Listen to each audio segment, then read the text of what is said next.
Okay.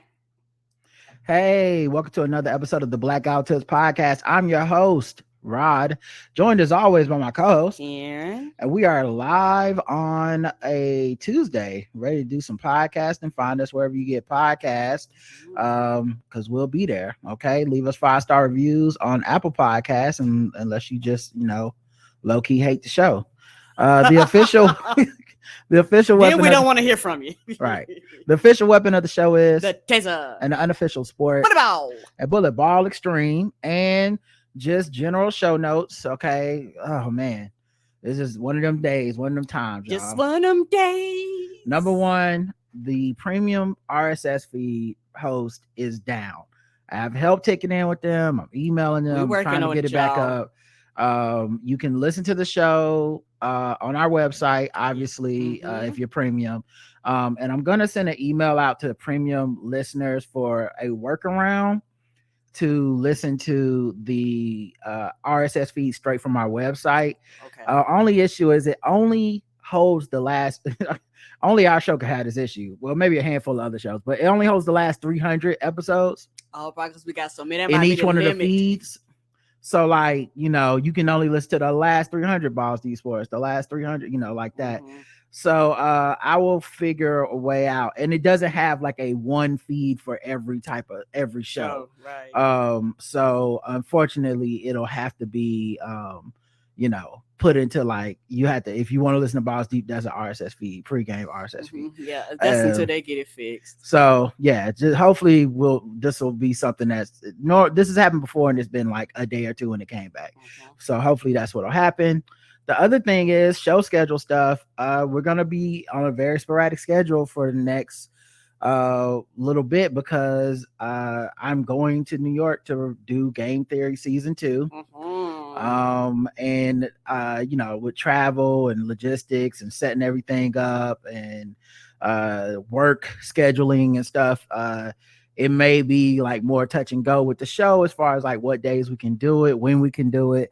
Hopefully we get into a groove and we'll be cranking them out. Yeah, shows still are coming out, but it's not gonna be, as y'all have become accustomed to.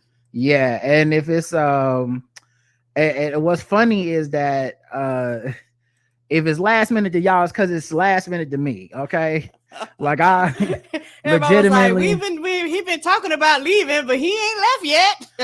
Like I legitimately was like, cool.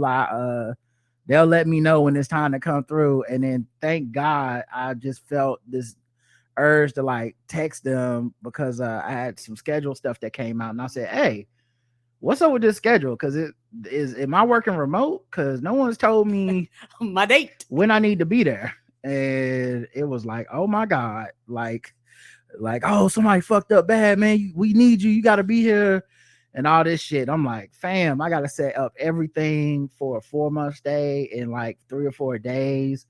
So it was just, I thought this is the thing about being humble, y'all. And maybe I need to be a little less humble sometimes.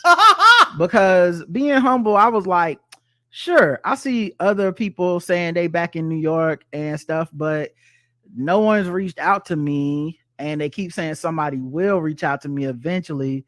So maybe they just got them working on shit and I'm just not part of it yet. Maybe they think maybe they're more important to the show, more important to whatever that needs to be done. I'm not trying to rock no boats. I'm not trying to make no waves. But then, this happens, everybody's like, oh my God, it's an emergency, so I'm like, oh, so it is a big deal if I'm not there, and and y'all do want me there. Hey, this is really important. And somebody just dropped the ball on that. So yeah, it's but I'm gonna make it there. Everything should be fine. Yes. So I just wanted to let y'all know that as a show note.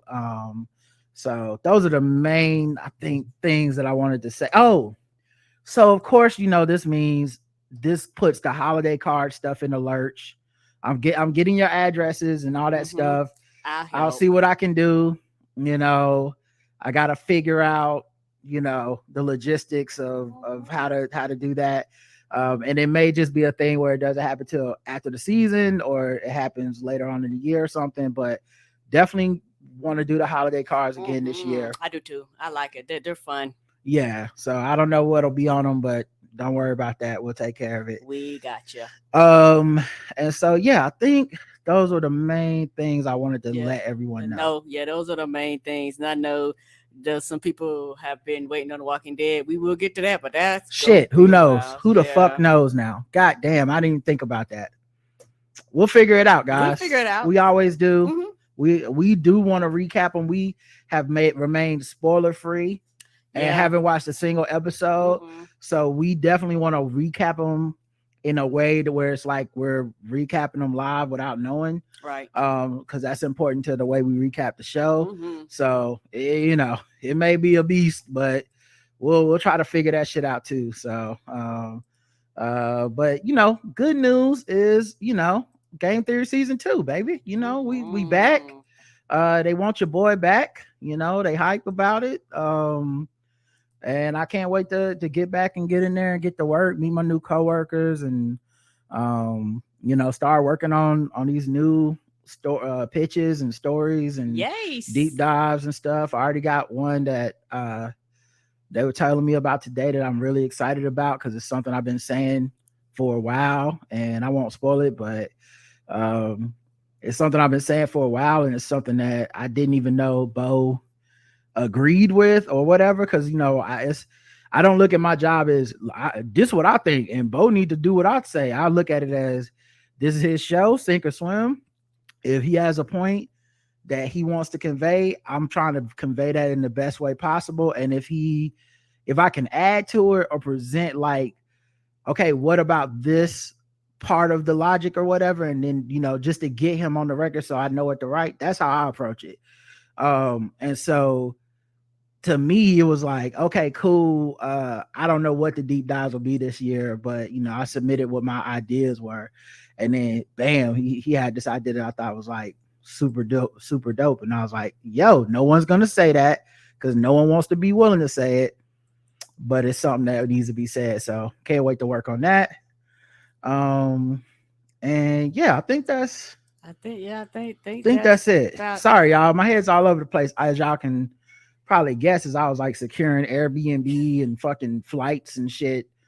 You know, writing down a list of like what I need to bring, what I need to buy, what I need to, you know, what I need to pack. I'll tell you this much. This year, these niggas getting the same like 5-8 outfits rotated. I don't blame you. I don't be going nowhere. I don't be doing nothing. I don't be seeing nobody. So y'all finna get these hoodies and these jogging pants. I don't blame you. In different combinations, and y'all finna enjoy that. That's what it's just gonna have to be. So I'm just here to do this work. And hopefully we'll see what the weather's like, because I know this time I'm going up there earlier than I did last year. Right. Although last year I went in February. So it wasn't exactly, you know, not the winter, but I hear it's colder now than it would be in February and March. So, and it wasn't that bad for me, but I didn't get there to the end. So yeah, so I don't know. I don't know if it's, you know, I've heard it's cold up there now, but I haven't actually checked to see. Yeah, and people's definition of cold is different. Now, for me, when they say cold, I believe them. But you're a lot more hot-blooded than me, so you might be fine. Yeah, I think I'll be fine. I think everyone assumes me being from the South that I'm gonna be like, you know, like a lot of black people and people from the South, you know, anything less than like 60 and they like, oh my God, it's freezing. I'm gonna die. But I'm not like that. It's the thing that it's gotta be cold and windy for me to really feel it, you know. And I've always been like that, even when I was younger. Like I sweat easily and all this shit. Right. So hopefully, you know, the cold won't be the problem. I mean, shit. Hopefully, it won't be no problems. What the fuck am I saying? All right. I think yes. Oh, before we go, and we've already told her, but I want to wish Roderick's mommy a happy birthday. Today is her birthday. Yep. And we sent her some flowers and stuff like that. So happy birthday, and know that we love you. Yeah, happy birthday, Mom. She listens, leaves comments on the YouTube and all this stuff. And then, you know, now she done got the upgrade. She gonna be going to the Hornets games, I guess, in my stead. So yep. Watch me upgrade you. I'm excited because back to looking down on the pores. Yes, looking down on them pores. I am excited. I'm gonna have my road dog with me. You know, me and your mama roll deep. I know. You know, and it ain't nothing against these other niggas, but she dependable. I know that ticket gonna be me or her. Yep. So I'm ready to go to the games with you, so we can have a good time and watch them have a good time. Me and Ratchet got a running joke. Because sometimes some of the home games we don't go to. So when they do like commercial breaks, we have like the thing where we dance inside the house and like yeah, and that's fun. Yeah. The other day we were watching the Hornets game at home, and then it went to commercial. Yes. And I just had this thought how when the game goes to commercial on TV, you know, it's different than when you're there, right? Yes, they got to entertain us. We guess what? We don't have the commercials. The TV does. When you're there, you know, they're throwing T-shirts, they're playing music, they're doing sing-alongs and stuff. And so just in our house, I turned on some music on the loudspeaker and just started dancing around and throwing shirts and hats. Who wants a T-shirt? I started pointing to the stairs. I started pretending like I had one of them T-shirt guns. Up, you want my pie? Poof. So I say give it a shot, guys. It's fun. I had a good time. All right, now let's get into the show. We'll start with some regular news. Oh wait, did I mute the sound? Okay. Yes, I did.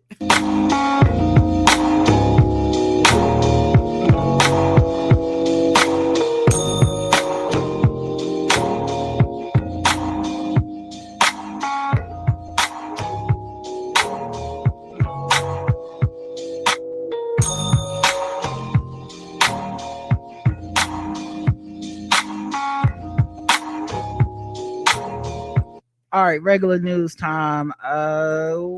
Bill Cosby. Okay.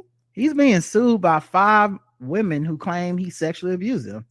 Stop me if you heard this one before. Oh, so they still coming out, huh? At this point, it's like he must have been trying to buy Rolaids, you know, like whatever he be trying to buy, it must be somebody's like, hey. He was trying to buy Jell-O. Yeah.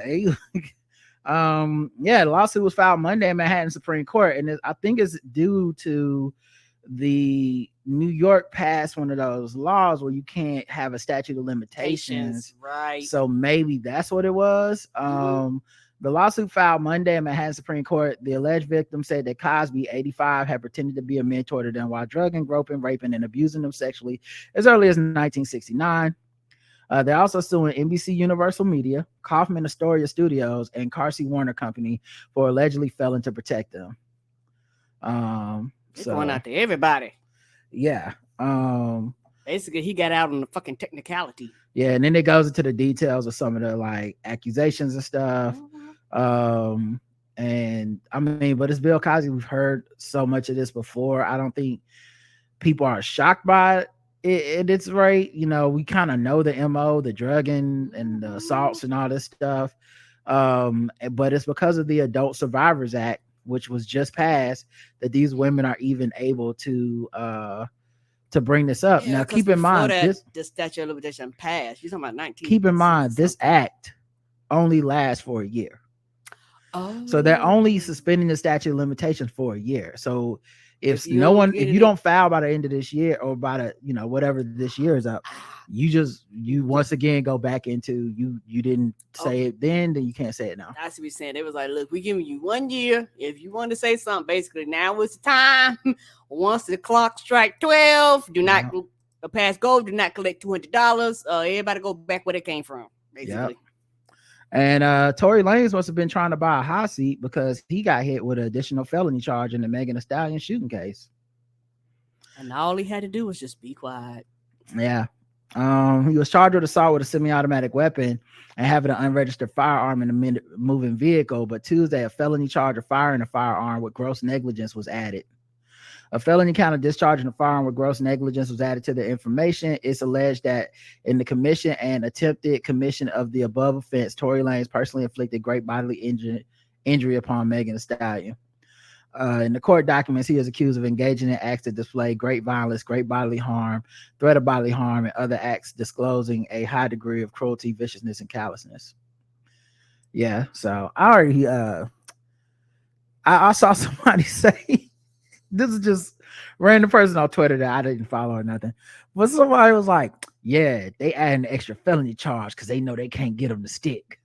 And I was like, that's not how charges work at all. No, you do not know how this works. They charge it because they're like, bitch, these is gonna stick.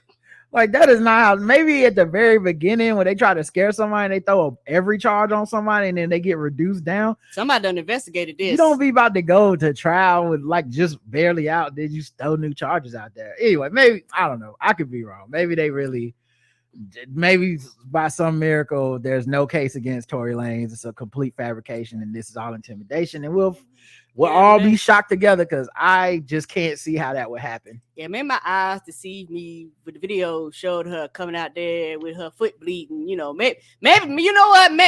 Maybe what I saw with my own two eyes, maybe that is not the truth. She must have shot herself in the foot. I don't know. Maybe her having to recover. Right. And you know, worried about would she be able to perform again. You know, maybe none of that really happened. Yeah. Real ID enforcement has been postponed again due to continued difficulties obtaining new ID cards post-pandemic. Real ID, I don't know if y'all remember, this originally passed, the Supreme Court ruled about this in like 2005. It's been years. It was in response to the 9/11 terror attacks. Driver licenses and other government-issued identification cards required a star in the right-hand corner. Initially, the instatement deadline was 2008. Then it was pushed back to 12 years to 2020. Due to the pandemic, obtaining new identification was nearly impossible due to closures, decreased staff, and the influx of sickened people. Again, the country extended the program to October 2021. That was not feasible. Now they extended it again. Yeah, and that completely makes sense because it's one of those things where you got 50 states, which is technically almost like 50 different countries doing their own thing. And you got some states that are like, yeah, we ready. Then you got some states that's like, fuck, we not ready. And we not going to be ready for a long ass time. And so if you're going to make this a quote unquote federal law, you need all the states to be compliant. And it's going to be a while before you get all the states to be compliant. Because when it comes to this, some states invest more into their DMV and technology. Some don't. Like everybody has their different rules and regulations on this and well, shit it's like a that. federal law, so it's not even about the states. It was always an overreaction from the first start to 9/11. It was an overreaction then. So I don't even know if it's like, it was always unwieldy. I don't think it's gonna prove shit. It was gonna make it so it was gonna fuck up the airlines because you were gonna have this to fly. Right. Just like to even get on a plane. Like, we're still trying to solve for 9/11 when 9/11 is not happening again. Whatever the next attack is, it won't be the same shit they already did. We've been taking our shoes off from the fucking at the TSA for years now. And it's like it's all just security theater with a lot of this shit. Yeah, I mean, I don't mean to say what you're saying is not valid. It is. Absolutely, that is a big hurdle. But the biggest hurdle is we should just not be doing this. You know what I'm saying? I agree. It's 57% of the states don't, like 43% of the states got the wrong shit or whatever. It's like 100% of the states, we just shouldn't be doing it. Stupid. Right. It's stupid. And all you're doing is you're putting a financial barrier for a lot of people to fly. Yeah. And, it's going to be people that might be trying to go somewhere and do something. And you're going to tell them their ID. And the thing about it, which really upsets me, it's a privilege to be able to just walk up and get your ID. It's very difficult when you don't have all your fucking paperwork. It's very difficult when the hospital that you was born, it got burned down and it's been transferred 5 times. It's difficult to do it when you were born in the manger somewhere. It's very difficult, when, they didn't keep records and it was a hand-me-downs and shit like that. Like, this shit is not easy. And then there's all types of fees and and fines and registrations and get it sent here and get it sent there. And then depending on where you stay, you got to fucking travel to the state capital. The only place you can get this shit done. It is not easy to get this paperwork. What it's really about is putting another badge of suspicion on immigrants. Right. That's what it was about in 2005. That's what 9/11's response was about. So the fact that we're still pushing this back, and we're only pushing it back because it's a Supreme Court ruling, which is low-key kind of hilarious to think of. The Supreme Court, we treat them like, oh my God, when they say we just got to do shit. And apparently you can just kick the can down the road with some of this shit. Anyway, we don't need this. No. We should let it go. Right. Because as long as, I have my information, I can prove who I am. And it's normally just like a driver's license or some form of like a government issue. We have passports. We have all kinds of we already have security when it comes to this. And what's the point? Like, oh, he don't got a star on his license, he must have a bomb. They're clearly gonna just use this to profile people. Just what's the point? You profiling people without this shit. Ain't you though? It's a false sense of security. You ever given money to CVS when they say, hey, would you like to donate to the American Diabetic Association? No, I did the round it up thing. I stopped that though. Round it up. Okay, well, that's the same. Okay, the same thing. Okay. Well, you might be in line for some money because they're being sued over a fundraiser for diabetes. They're trying to dismiss it. But what they were doing was asking people if you like to make a donation. And then the screen featured pre-selected amounts and you can select or you can say no. I always say no. I never donate to these companies that want my money to use for their tax write-off for my donation. Right. And that's the best case scenario is that they're taking my money to say we gave a certain amount of our shit to, no, you didn't. I did that. But yeah, basically they were using the lawsuit is accusing them of using those proceeds to pay off a $10 million debt. Oh, yes. So supposedly, of course you're getting sued because if you told me give to me to pay my debt, people would go fuck no. Right. So the lawsuit seeks reimbursement under the consumer protection laws of several states. CVS says the attorney bank used an alias that did not identify him as an attorney to obtain pertinent information about the ADA agreement before he filed the suit, meaning basically he shouldn't have, not that we didn't do it but he shouldn't know. He basically lied to us and we told him the information and then we found out that he was going to use this information to sue us. That's how they want to throw this case out. The bitch you shouldn't have did it. That's the problem. It's right. Put like this. Somebody would have found out eventually. Somebody would have told eventually. Like, the fuck is this? Yeah. So yeah, they had a judgment put against them. And so they're using this money to make up the difference in the $10 million allegedly. Well, then, you know what can save you money? Not having a 10-mile long receipt. You can fucking save the $1,000 in paper. That bitch is long. Stop with these long ass receipts. They are long. You want to save paper? You want to save money? Make it a regular size receipt. The LAPD announced 18 arrests in a massive organized retail theft ring. I don't know if y'all seen this. On social media. I see them all the time, these clips of people where they're shopping and then just motherfuckers just run in, grab a whole lot of clothes and just run out. I seen it at the iPhone store, at the Apple store the other day where like people ran in and then the Apple employees pulled the customers back and said, don't interfere, just let them take the shit and run out. And some idiot on social media was like, what kind of employee does this? You need to go. And you didn't even try to stop them. Like you didn't even, you kept the customers from stopping them. Like, first of all, Batman, calm down. Safety. Ain't nobody trying to put on. And you don't want no lawsuit in your fucking store. Ain't nobody trying to put on the cloak and you know, what did you want? I am justice. Like, nigga, I get paid $7.75 an hour for these motherfucking iPhones. Y'all better go ahead. Right. And on top of that, a lot of stores and shit have policies. They will fire you if they be like, no, you jumping in. We got insurance. You jump in, you're fired. Yep. You get shot, that's on your dime. Our policy told you not to do it. Our insurance will not pay for you being Anyone shot. who's worked retail knows that they tell you not to do shit. Right. I remember they used to put me at Media Play when I worked there for Christmas once. They put me by the door for security. And the policy was like, if anybody, you can stop them and be like, hey, the buzzer went off. But if a motherfucker like run or want to fight, don't do it. They got to go. And if anything that spills out of the door, you on your own. Like, you will get fired, but also we ain't nobody coming out to help you. You on your own, you get fucked up out there. But yeah, they arrested 18 people. The ages were ranging from 15 to 20, which makes a lot of sense to me. Yep. Young people. Yeah, because that's kind of the age range of people that do that YOLO type of crime. Ain't just them smash and grab crimes? Yeah. Okay. Yeah, you see them online. That's why I said I was surprised when you say you hadn't seen them. I see them all the time. Oh, okay. Yeah, I've seen smash and grabs.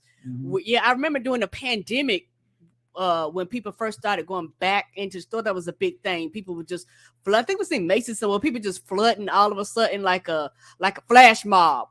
People just flood in there and just run out with all types of shit. You be like, what is happening here? And it happened the day after a new sheriff was sworn in. So I guess I don't know if they already. I mean, it makes sense that they would have already been working on this. So yeah, I don't know if that matters at all. But for some reason, the day after the new sheriff came in, they busted these people. Which, you know, I get what people will say it's almost like a victimless crime, but one is it's not. But then two, I worry about the chaos of it and somebody doing something. Because, you know, it's not just, oh, you run in and everyone's into the same, like, oh, they're harmless. They just want to grab some clothes and just let them do their thing. They might have weapons. They might have guns. Well, not just the weapons and guns. Somebody might try to stop them, quote unquote, one of these motherfucking good guys with a gun. And get fucked up. Yeah, someone could accost them. It's a bunch of random variable shit. What if one of them decides to rob a person while they're in the store? Like, you know, I've seen people kind of downplay it, but I'm like, I kind of get why this is a dangerous thing that could escalate. It's too many factors. And guess what? As a company, guess what? Now, okay, before I was just going to have to file an insurance claim. Now I have to file an insurance claim and possibly pay out a policy because this motherfucker decided to be a superhero, got shot, got fucked up, and now you're suing me talking about I should have protected you on my grounds. Don't do the shit. Yeah, and then not to mention at a certain level it gets criminal because like they build in a certain amount of theft into their budgets of all these stores, but then obviously you can't allot for this much fucking theft. Like ain't no insurance in the world that's gonna be like write this off. It's like, no, nigga, you need to pursue this criminally. You can't just like we're not in the business of that. Hertz rent a car. Will pay $168 million to customers it falsely accused of stealing his cars. What? How you falsely accused me of stealing the whole goddamn car? Because you rent the car, you're late bringing it back. These motherfuckers immediately start filing fucking criminal charges on certain people. What? They for some customers resulted in arrest, felony charges, and jail time. And they will now pay $168 million to settle those claims. They said 364 people falsely accused of car theft. The company said the number represents more than 95% of such claims. As I have said since joining Hertz earlier this year, my intention is to lead a company that puts the customers first. In resolving these claims, we are holding ourselves to that objective, said CEO Steven Sharpe in a statement announcing the settlement. Hertz Global Holdings, which also includes rental car companies Thrifty and Dollar, filed for bankruptcy in 2020. Many of the claims emerged as part of those proceedings. So they were like, we need to get all our assets. Some of these cars is out. We just accuse them of theft so we can write it, you know, so we can go ahead and file chapter 13. So you just happen to have one of them, you happen to be late that day. Guess what? Now you're late and going to jail. Instead of just charging me a fucking late fee, like normal. The company's 25 million rental transactions, 0.014%. are reported stolen each year, or about 3,500, the company has said. But some of those reports have been proven to be false. In lawsuits and in press reports, stories of false accusations revealed lapses in Hertz rental records and theft policies that led to errors. One customer got one customer was driving her rental car in Chicago. She got a flat tire. She called Hertz to have the car towed. Months later, she was pulled over for wearing a seatbelt incorrectly. The police informed her she had a warrant out for her arrest. She was jailed for more than 30 days. Bitch, what? Bitch, what indeed, Karen. Another customer in Florida extended her Hertz rental 4 times, but the car was reported stolen before the end of the extension period in spite of the text message communications with a Hertz employee confirming her plans to return it. Court records show she was jailed for 37 days. Separated from her 2 children and missed her nursing school graduation. Because it's just paperwork to them. I burned that motherfucker down. Yep. Why do you need white man paperwork? And then they wonder why when niggas get them electronic receipts, they snapshotting it and shit. They were like, nope, ain't nobody gonna say I didn't receive this. Hertz had initially fought in bankruptcy court to keep the allegations under seal. After a report by CBS News made some incidents public, Hertz responded that vehicles were only reported stolen after exhaustive attempts to reach the customer. Many of the Hertz cases involved customers who had called to extend their rental agreement, but the extensions were not properly reflected in Hertz computer systems. So your computer system goes straight to jail next? Whoops. Forgot to hit enter. Guess you're going to enter the jail system. Other cases involve Hertz re-renting cars that had previously been reported as stolen without rescinding the police reports, causing unsuspecting customers to be pulled over by the police. What? Yep. Well, y'all know it. Y'all better cross Hertz off your list. Y'all niggas might be getting arrested. Why do you need white man paperwork? At other times, stolen cars are accidentally associated with the wrong customer, resulting in an arrest warrant for someone who was out of state entirely. So isn't you not even the person that had the car late, and now you going to jail? Or it was, man, Hertz when you listen, you 5 minutes later, Hertz. Might have to drop a dime on them niggas. Sure. You know what I'm saying? Stop. I don't like that shit. For sure, bro. I don't like that shit. Like, it's been, hey, you ain't pick up the phone fast enough. I hope you enjoy prison. 30 days. You could disrupt somebody's whole ass life. Dog, imagine because they lucky somebody didn't get killed. Right. Like, you lucky somebody didn't get killed, because like the cops could have just fucking killed somebody running up on them thinking it's a stolen vehicle or some shit. Yes, whatever it is, fucking pay more. Fuck y'all. They emerged from bankruptcy last year, but false accusation cases had yet to be resolved in April. Shortly after he taken over as Hertz CEO, Sharpe said that rectifying the situation was a priority. Yeah, because I know my black ass would have been like, and that's it. That won't be renting from you. Shit, still might not. I get a flat tire now. I gotta go to prison. That don't seem right. That don't. I'm contacting your people and I'm still getting arrested. Right. It's a warrant out for my arrest. Like, how does that make sense? I'm good. Oh my God. Fucking 30 days. I lose everything.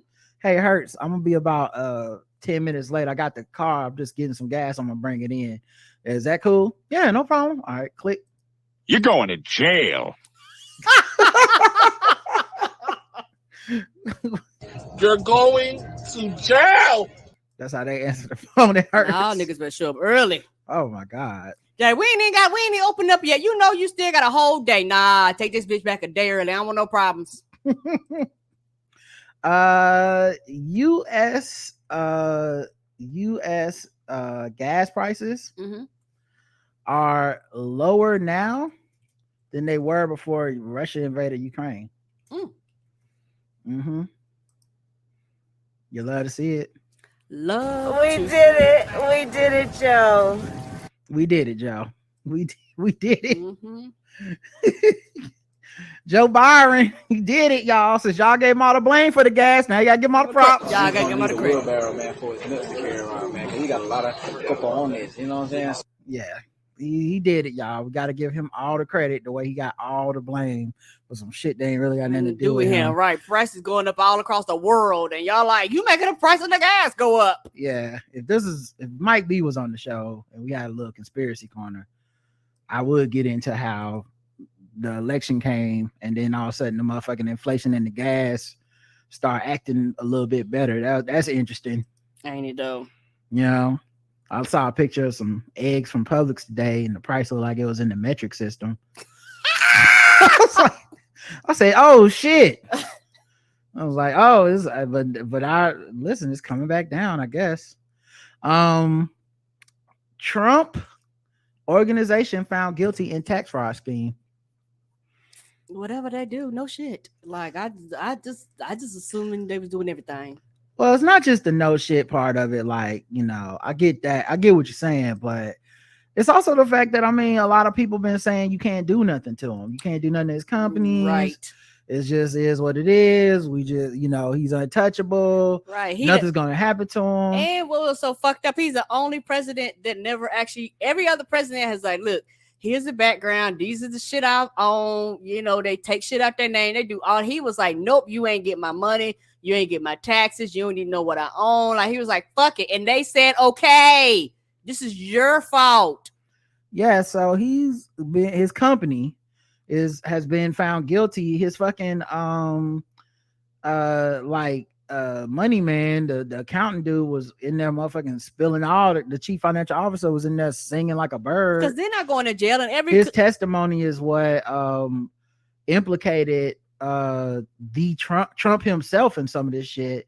And this is against the company, but Letitia James still has criminal cases against Trump and his children. So this is just step one. I think what happens is we're so fucking impatient because everything can just kind of be sorted out through social media and Twitter, right? Like, right, but you make it happen, do something. Right, but you don't want to invest hundreds, possibly thousands of hours to be sure you got shit together. Well, in this case, like, it's moving, and I think I get why people are impatient, but I think it's defeatist to be your impatience is defeating you. Yes. You know, just like on a personal example, like, or just that everyone can kind of relate to. It's like when you're hungry and it's Thanksgiving and it's, you know, 3:00 and your mom said y'all were eating at 3, but you see they still cooking and it's probably gonna be later than that. You could leave, go home and sit on your couch and don't have no food. Or you can be like most of us do. I guess I'm just gonna have to wait till 5 or whatever the fuck. I'm hungry now, but I'll wait till 5. Like, I think a lot of people went home with no food and ate nothing. You know what I mean? Like, just pouted. Like, it's not another meal in your house that's better. You just went home, drank water, had sleep for dinner because you want to give up. I feel like that's how people treat a lot of the stuff with Trump. Yes. The actual system of justice takes longer than corruption that Trump was under. And unlike him, you have to actually have a burden to prove shit. Right. You can't just say shit. A lot of stuff that he attempted to do never stuck because he actually didn't have the patience. He could have been a way worse president. He could, if he was actually an effective president. And I don't know I don't know what we would be looking at right now in America knows? If he was an effective leader, because his reluctance for rules and shit like that actually is what kept the democracy barely held together. It's because he didn't want to go through all the proper steps and channels to be like, if we're gonna set somebody up, let's set them up. He's like, I'll just accuse him of something. I'll just sign something in the law. And if it's enforceable or not, I'll let other people deal with that. Yeah, because he don't have no patience. He want instant gratification. Yeah. And because of that, that's the only reason why he was not as effective. And he did sink the ship, but he didn't sink the ship even worse than it would have if he would have been willing, like you say, to play the game, to follow the rules, to follow the regulations, to know the shit by the T and all that shit. That no fucking telling what this country would look like right now. The conviction on all 17 counts after more than a day of jury deliberation in state Supreme Court in Manhattan resulted from a long-running scheme in which Trump organization doled out off of the books luxury perks to some executives. They received fancy apartments, leased Mercedes-Benzes, even private school tuition for relatives, none of which they paid taxes on.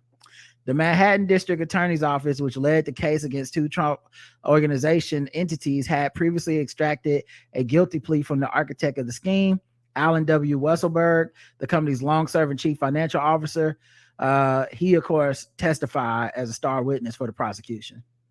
Because not all these people are loyalists. A lot of them are opportunists, and I think when faced with the actual weight of Merrick Garland and the DOJ, or the ADs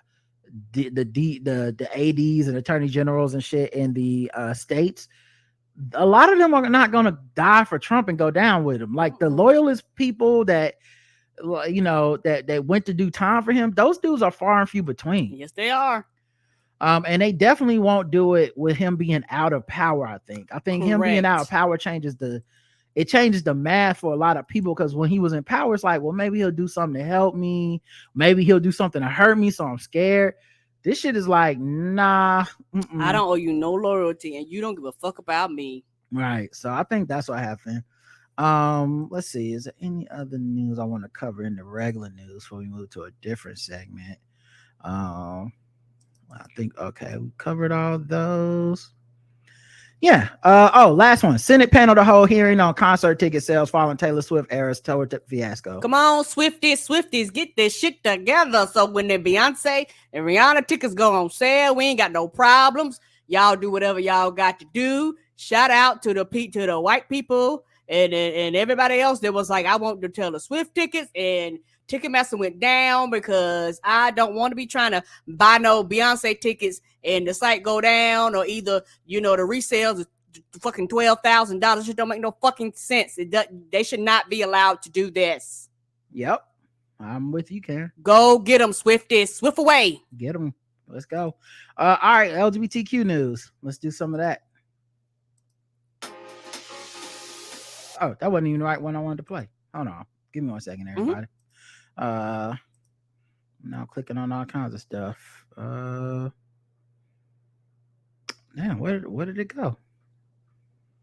Maybe that will be what we get. No problem. And shout out to the Swifties for being a loyal fan base. I'm glad y'all was the guinea pigs on if they could have did. And the thing is, particularly, I wouldn't be surprised if Taylor Swift may have a lawsuit against them too, because she was saying, hey, she hadn't toured since like 2018.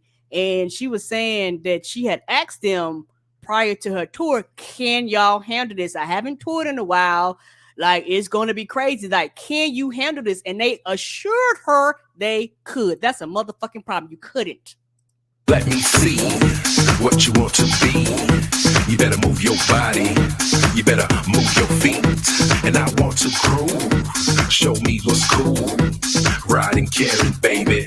LGBTQ news. I try to take us down, but we still around. We lit. I try to still shine, but we on the ride. We lit. But you can't do what you got to do. We lit. LGBTQ news. Whoa. All right, let's talk about it. Religious right activists. This happened right up the road, y'all.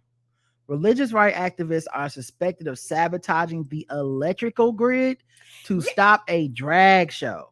That's why they did that bullshit up there? Yes. Are you serious? They shot up the fucking power plant. Right. And cutting off power to Mooresville. It's like thousands of 45,000 people lost power. Yes, and they have not had no power. And they literally broke in there. Them white people is mad. Them people was like, look, we will catch y'all. Y'all ain't here fucking up our power for dumb shit. They threw a brick or a rock through with a note on it or some hate slur shit through a daycare center.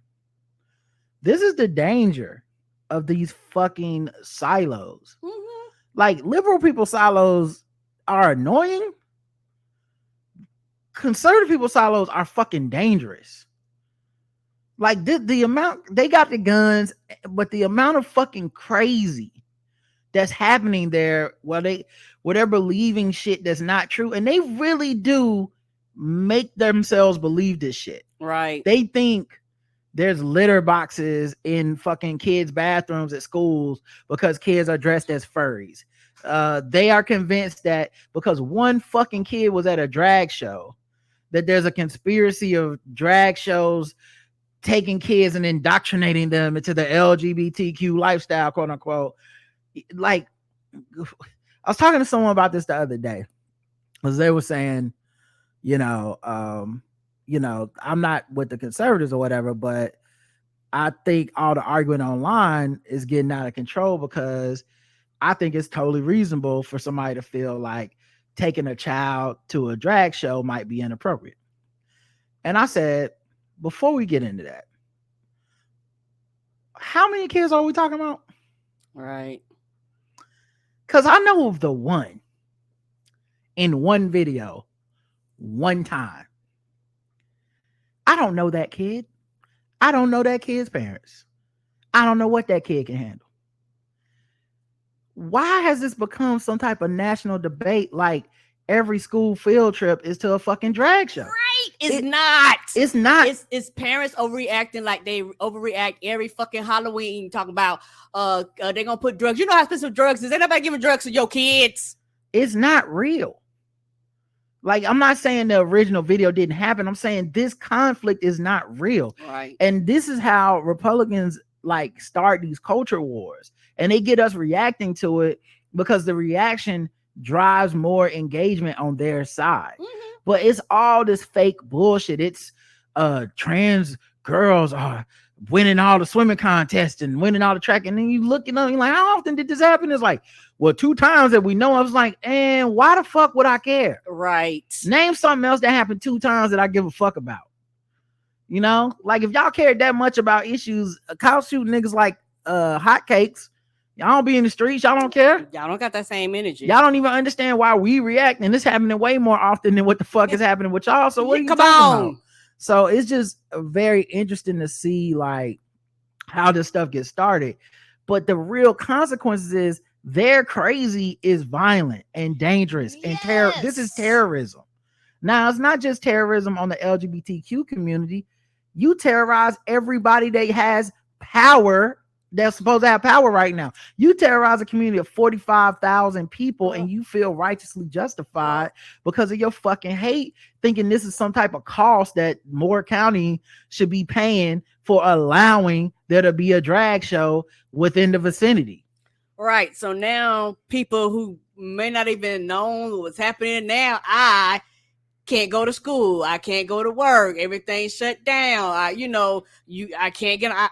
Everything is done because of you. Like, the fuck I got to do with this? The thing is, a lot of people think they know who did it because there's like right-wing activists and shit that have been saying stuff about it. Go get them. Yeah. But yeah, and they think it's because of the drag show. Yeah, Army Psychological Operations Officer Emily Grace Rainey wrote on Facebook, "The power is out in Moore County and I know why." Rainey, who was investigated by the Army after leading a group to the rally in Washington on January 6th, the insurrection, repeatedly and vehemently protested the drag show. So it sounds like that person is claiming some responsibility or inside knowledge. Rainey also posted a photo of the Sunrise Theater where the drag show took place on Saturday night, writing that God will not be mocked. Bring them in for questioning.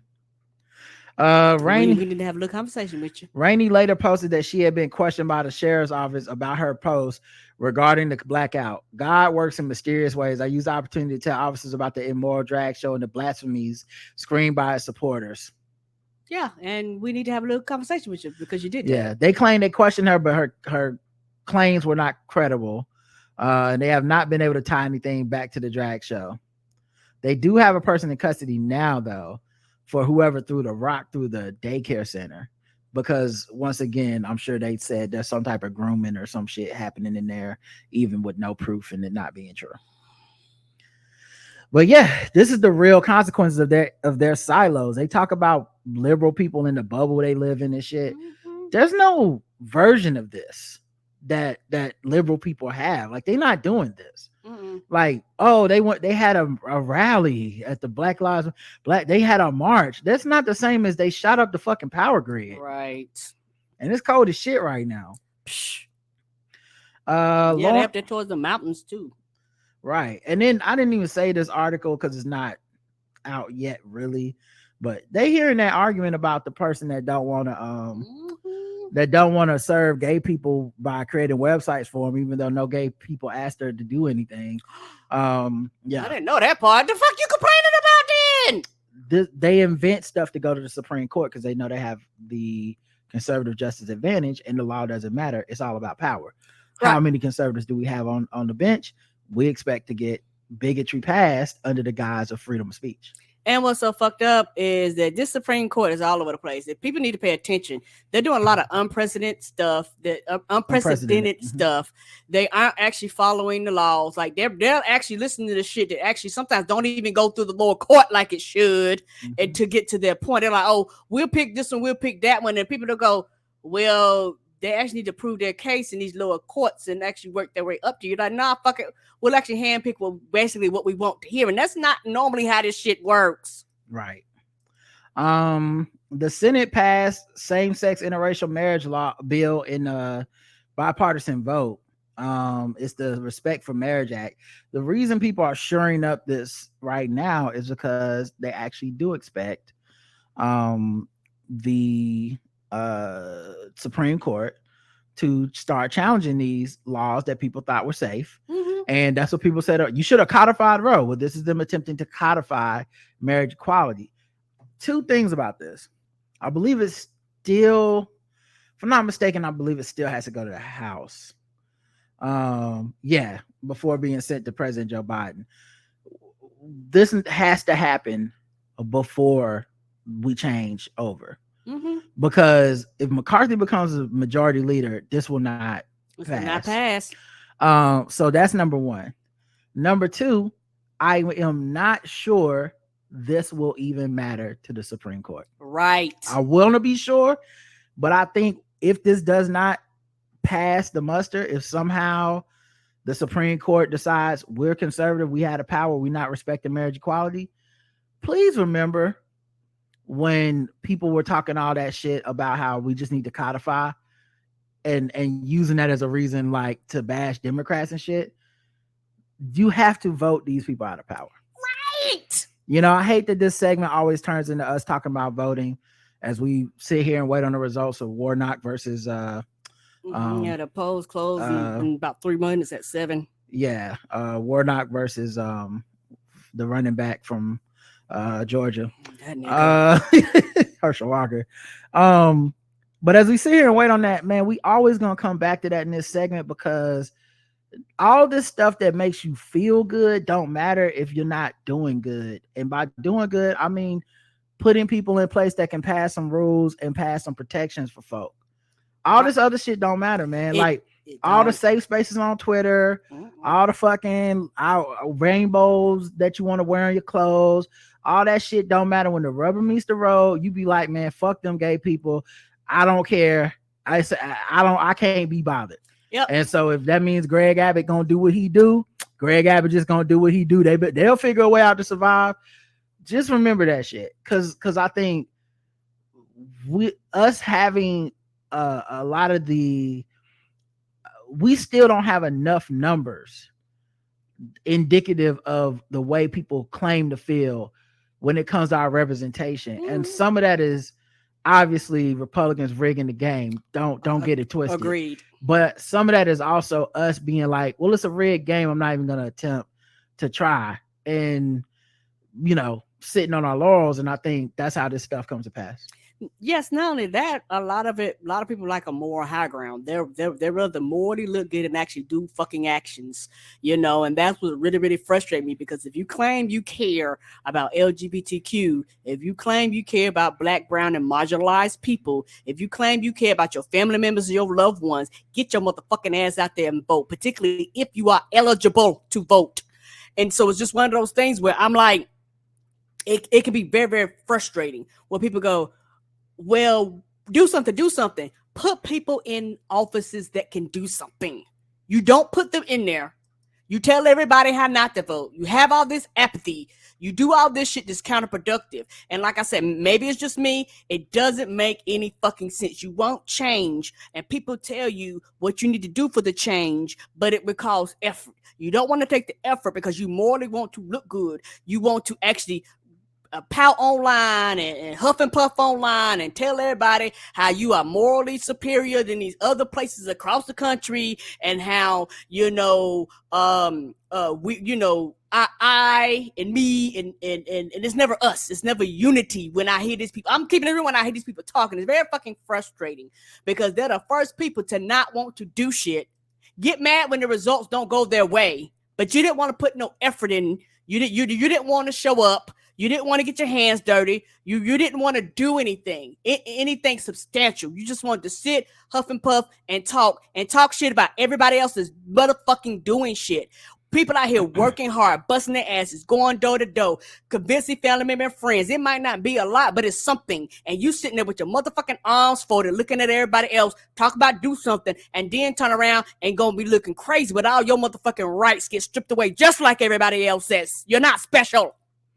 Yeah, I think also this is the representation that we vote for, right? Mm-hmm. We asked them, hey, Roe scared the shit out of everybody. We should have codified it. Okay, so now this is why, like I said, I support these motherfuckers.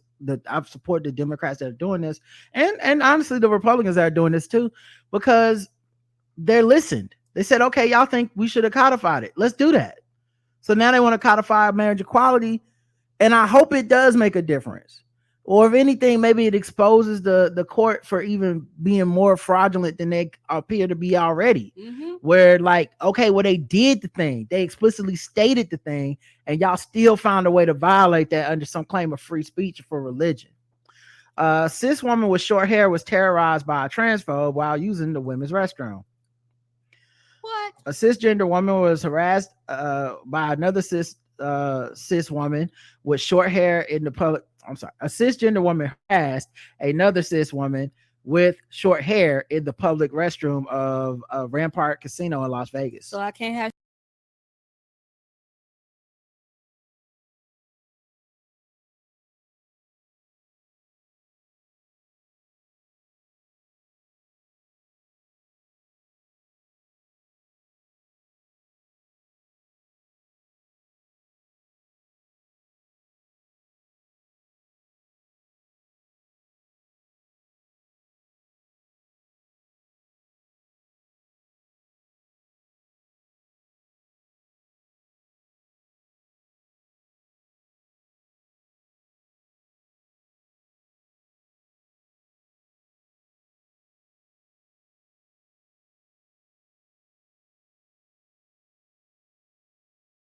There we go. Okay. Sorry, everybody. I don't know where I got cut off, but so this person creating J Rose said she was experiencing very bad cramps during the drive with her boyfriend. So they stopped at the casino so she could use the restroom. After sitting in the stall for about 30 seconds, she heard a woman start complaining about trans identities. When I started recording, I'm a little confused because I never had a problem going to the bathroom since cutting my hair short. But for some reason, I knew she was talking about me. The woman said, you don't want to even get out of there. Yeah, stay right there. Figure out your identity in your perspective. The woman then starts blaming schools and repeatedly saying, this is not allowed. I want to pee in private, the woman adds. This is ironic because J Rose is in there trying to pee in private. You know what I mean? So when she leaves, the woman asks her, are you a man or a woman? Creating J. Rose says, why does that matter? Because you're in the ladies' room, and I've gotten called out several times for being in the men's room, and you're going to be called out for whatever you're doing. So what are you identifying as today? I don't think that's any of your business. Oh, it's not? So you're in the ladies' room where I think I need to identify you. You do not need to identify me. Casino security got involved, and the woman said, this is not the way you play your shit. It is not allowed. You think you're going to be a woman, then it's okay to be a man. No, figure your identity out in your bedroom. Yeah, this, like I said, their silos and the shit they believe over there and the danger they pose to regular ass people is just, it's scarier, man. It's fucking scary. Right. And also the thing is, for a lot of people on our side, you know, people are in such a panic. They go, well, Civil War and all that stuff. Y'all know we're going to lose because they got all the motherfucking guns, right? So y'all actually need to put people in office to regulate the shit and strip this shit down, you know, and make reasonable gun laws so everybody can't get a gun in their hand. But instead of that, you want to huff and puff and act all crazy, and then you have crazy people doing like this. Because what happened if this woman would have had a weapon or anything? She could attack her or anything. You never know, because people are crazy. And some kind of good news here. See if we can end this segment with something that I think is kind of cool. Okay. And it's about churches. You know, a second to see if is it showing my screen? It is now. Okay, cool. Oh, great. 20 seconds for a commercial. Well, we'll let this commercial play in the background. But yeah, it's about the Methodist Church, United Methodist Church. They had a conference where some churches disaffected, like left. Churches are no longer affiliated with the United Methodist Church. Some religious leaders are expressing concerns about the potential for changing traditions when it comes to same-sex couples. CBS 17's Dina Harley is getting answers about what the disaffiliation actually means. The future of some congregations now up in the air. Church leaders telling me it's a painful time. The congregations who are disaffiliating now are choosing to do so because they take exception to the way our Book of Discipline addresses LGBTQIA people, and they want to chart their own course. 3 churches in Raleigh and a few in surrounding areas going their separate ways from the United Methodist Church, saying the church as a whole does not take a strong enough stance against same-sex couples and marriage. The Book of Discipline says that gay people no less than the rest of us are beloved of God and are individuals of sacred worth. While the United Methodist Church practices welcoming LGBTQ plus communities into the congregations, the church does not celebrate same-sex marriage. Grace Southern, the assistant to the bishop for the North Carolina Conference of the United Methodist Church, says some congregations fear that could change. Many of the churches disaffiliating are concerned that in the subsequent General Conference in 2024 or some subsequent conference, the Book of Discipline will be changed to be more open to gay and lesbian brothers and sisters. A disaffiliated church has 2 choices. They can either join another denomination or remain an independent congregation. But the separation of individual congregations has caused a strain for individual church members who are now trying to find their spot in the church. It's painful for many, many of them. Many of them are choosing, frankly, not to stay in a church that disaffiliates. Southern says the church wants to uphold traditions of treating all people with grace and welcoming them into the religious community. Church leaders say there is potential for even more congregations to disaffiliate. In Raleigh, Dina Harley, CBS 17 News. Oh, so they mad because the people are like, hey, dog. Like, they're anticipating that the next conference will be the one where they go, and we do recognize marriage equality. And that's why I call it good news, because pick your side. Pick your side. Them breaking this monolithic appearance down and saying some of these motherfuckers are more bigoted and do not want gay people in it. Good. Stand in your shit. Go. Okay. So go disaffiliate. Right. Go be bigoted by your motherfucking self.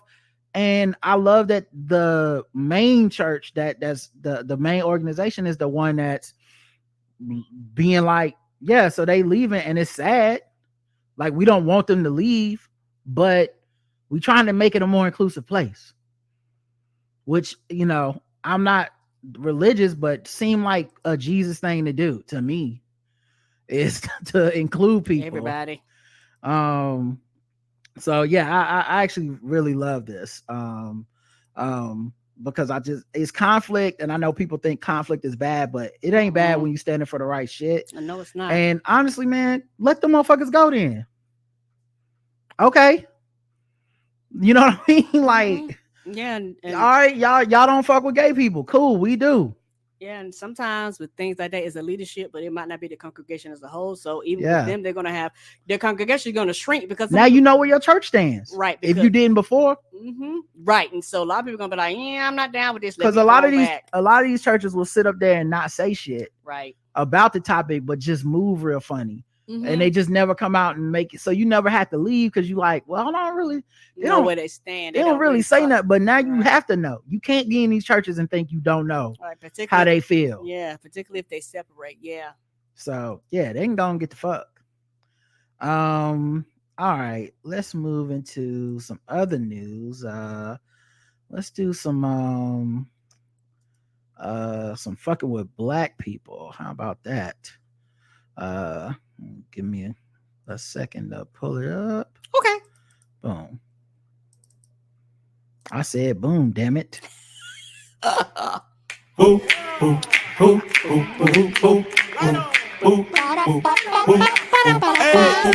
just fucking with them people because they black.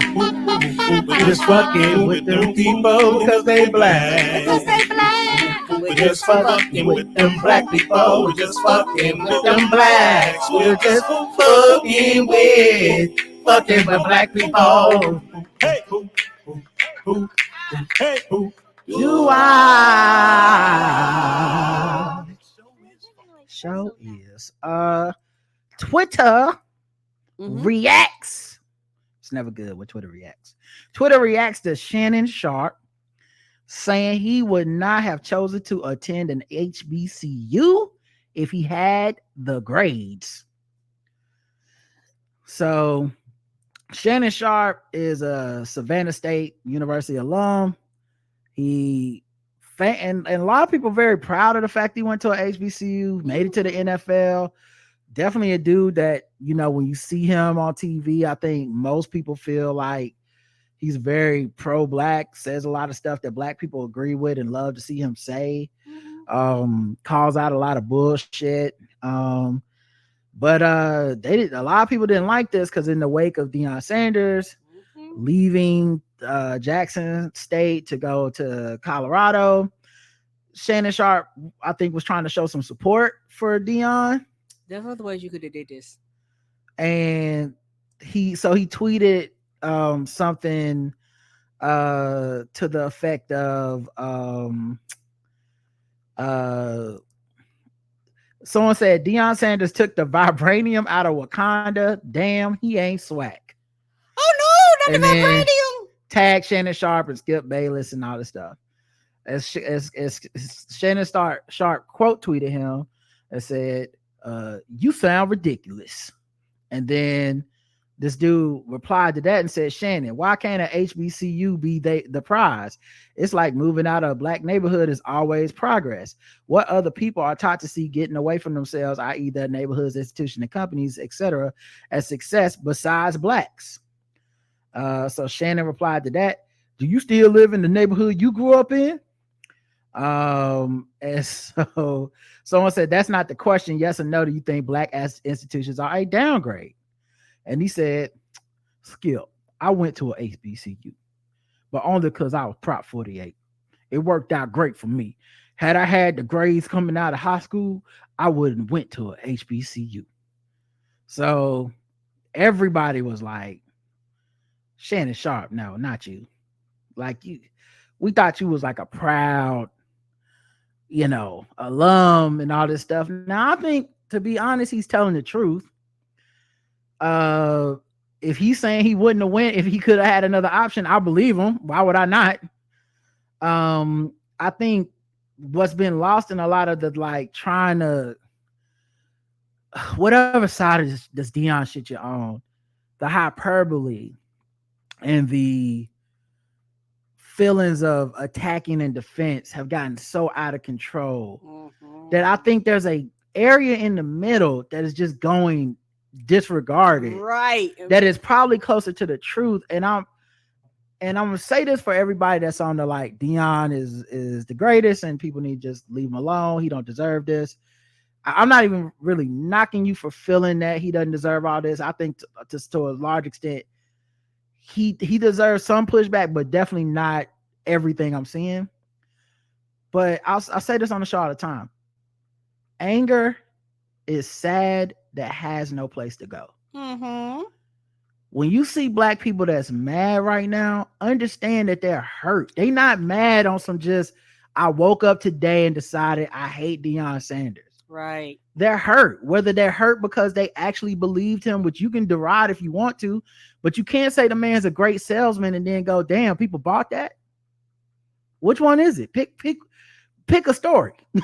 Like, and if you were savvy enough to know he wasn't buying it, you should be savvy enough to understand people would find that deplorable when they were like, damn, it was all just a sales tactic to get him to this Power 5 white job at one of these schools. So everything it wasn't beneath him to play racial angles to sell it. And there are going to be people that feel a way about it. I don't understand what the fighting is about.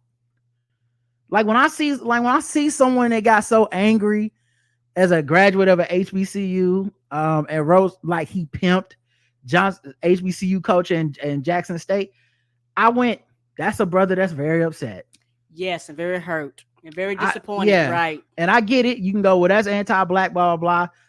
Totally hear you. I think it's also anti-black when, you know, we pitch the idea that HBCUs are beneath these white schools. Right. Or, you know what I mean? The fact that an HBCU would have let you in because it sees some level of redemption and value in you and says you still deserve a chance when these white schools wouldn't. That's the entire fucking purpose of an HBCU. Right. That's why they exist, because we were not even allowed to go to these PWIs. Right. But not just, but no, see, that's why it exists for the excellent. I'm saying some motherfuckers ain't excellent in high school. And then it's like, well, go get a fucking job as a mechanic then, nigga. That's it. Mm-hmm. This HBCU will be like, that doesn't mean you don't get another shot. Right. You like, one of the things that people knock HBCU sometimes is they'll be like, well, sometimes people fail out at a higher rate. Now they don't fail out at a higher rate than they would at the PWI. But sometimes they're like, some of these kids are failing out, and it's like because they gave kids a shot that quote unquote would not make it anywhere else. And then some of them became success stories. Yes. Because they got that support, they got that attention for the first time in their lives. They go to a university where it's not fucking 60 people in the class and the assistant is the one teaching it and they ain't no office hours. Like, anyway, I don't want to turn this into like a big diatribe about HBCUs. I love my HBCU, problems and all, because I don't think HBCUs are perfect, but no school is perfect. Right. No student is perfect. No teacher is perfect. Right. But this idea of demonizing folks over this, I think it's gone a little too far on, and I hate to say both sides of this. It is. Both sides are to the extreme, and how put I this? HBCU and PWI arguments on Twitter, to me, are the same as the male as the war of the sexes to me. Because all it takes is something to strike a match, and then everybody comes out with their pitchforks on both sides. Bitch, whatever your college experience was, guess what? You was black in that motherfucker, regardless of which one you went to. Regardless if you went to a HBCU or regardless of which you went to a PWI, guess what? Y'all found each other. And so you know, for a lot of people that go to colleges, regardless of where you went to, and you found yourself. And the thing is, most people are in the middle. I don't give a fuck where you go. Just as long as you are happy with your college experience, nobody cares. But everybody gets on their high horses on both sides when it comes to this argument. Yeah, I think like if you don't have any understanding for either side of it, I find it to be a bit ridiculous. I understand the people that's like, this is athletics, this is sports, this is what I thought Deion would do, and I am celebrating the way he moved to get this job that no black people get. So on the one hand, because of the way the game is set up, the way sport is set up, the way coaching is set up, these Power 5 conferences ain't giving black people jobs, period. They're not hiring black coaches often. This one, I think, is an exception because Colorado's had 3 black head coaches. No black coach has ever moved up from HBCU football to Division I, these PWIs, like these Power 5. No one has ever done it before. And of course, if someone was going to do it, it would be Deion. You know, he gamed the system, and there's a way that I understand people going, yeah, he uses charisma, he uses name, he used that transfer portal rule. Like, they're rooting for him because we're starved for black success and we're starved for black representation, quote unquote, on that front. I empathize with those people. They're bigger college sports fans than I am. Mm-hmm. I'm just not. I've never been a huge college guy like that, so it doesn't mean what it means to them. Right. For me, you see what I'm saying? To them, they're like, a black man is getting a great job. Why aren't we all just happy for him? And while he was there, he wasn't like a coon or a sellout. You know, I'm hearing various rumors. I'm not seeing it in print. I'm not seeing it sourced and verified. But here's what I'm seeing people say. So let me just preface all this with, this may not be true. Mm-hmm. But they're saying he was paid $300,000 a year or somewhere around that, and he would give half of it back to the school. And they're saying like he built the facilities there with his own money and stuff. Once again, I don't know if that's true or not. This is just what I'm seeing people say. Because some of the stuff also sounded like people were accusing the university of stealing money from this shit. And so once again, I don't know if that's true. I haven't heard that anywhere, but people screenshotting other people saying shit on Facebook, right? Mm-hmm. The point being, like, okay, cool, man. Like, he got people to pay attention. College Game Day came out there.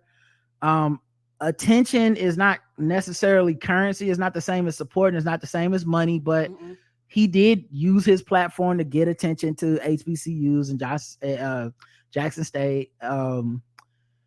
And maybe people will be able to build with this success. I doubt it, but maybe because if the formula is you need big names, charisma and shit, it's just about to go back to normal. Like, a regular person probably about to get that job that's just worked his way as a coach to earn it. And it's not going to be a celebrity, former, you know, Hall of Fame. Like, it's not going to be that. So people going to just be like, all right, take this shit off TV, or I'm not watching. I don't care, which is fine. That's not what we needed anyway. So yeah, I get that part. And then of course, the other part of it is the people that, you know, think like the people that are hurt, that think he just did this in a shitty way, that think that he overpromised in a way that he really didn't have to. You know, putting God in it and all this pro-blackness around this shit. It's like, dog, you didn't even really need to do that. You could have just been Deion Sanders with this job, and people would have put their eye on you. But he needed the support, and the community came out and supported him because of how he was talking. And I don't begrudge people that are hurt that he said those things and they feel like he didn't live up to those things, that he sold them something. And the reason they thought it was different is because he sold it to them under the guise of blackness and God. Like, it wasn't the regular sale that people hit. If this was a white coach, everyone would be mad. It wouldn't just be black people. Everyone would be mad if a white coach did this. So yeah, anyway, I get it. I just think Shannon, Sharpe, and these people want to support him. You know, they know him. This might be their friends. But I think in the rush to support him, you say shit that kind of shits on HBCUs in a way that's like, I don't know. People thought he was a shining example of someone that went there. And I don't think he was trying to shit on HBCUs. I really just think he was trying to support Deion Sanders and just inarticulately did so in a way that, in a heightened conflict on social media, is gonna be taken and shitting on HBCUs. Right, and people are already extra sensitive when it comes to HBCUs and PWIs anyway. Anytime it's brought up, it is like the war of the roses. Like, everybody comes out, one's better than the other ones, one's lesser than the other ones. You should have went to a HBCU, you should went to a P. It's like a fucking warfare. It's like, who gives a fuck? As long as you get your education. Now, yes, I did go to HBCU, and I have my reasons why I went to HBCU, but that's my own personal choice. Also, like, I guess if you, not just sports wise, it's just life, what he said ain't controversial to me. Like what Shannon Sharpe said, which is if I had better grades, I would have went to a PWI. There's a lot of people like that. Yes, it is. And I don't think that there's some type of like anti-blackness in that. I just think there's a reason everyone was so happy that Deion Sanders was even at a HBCU.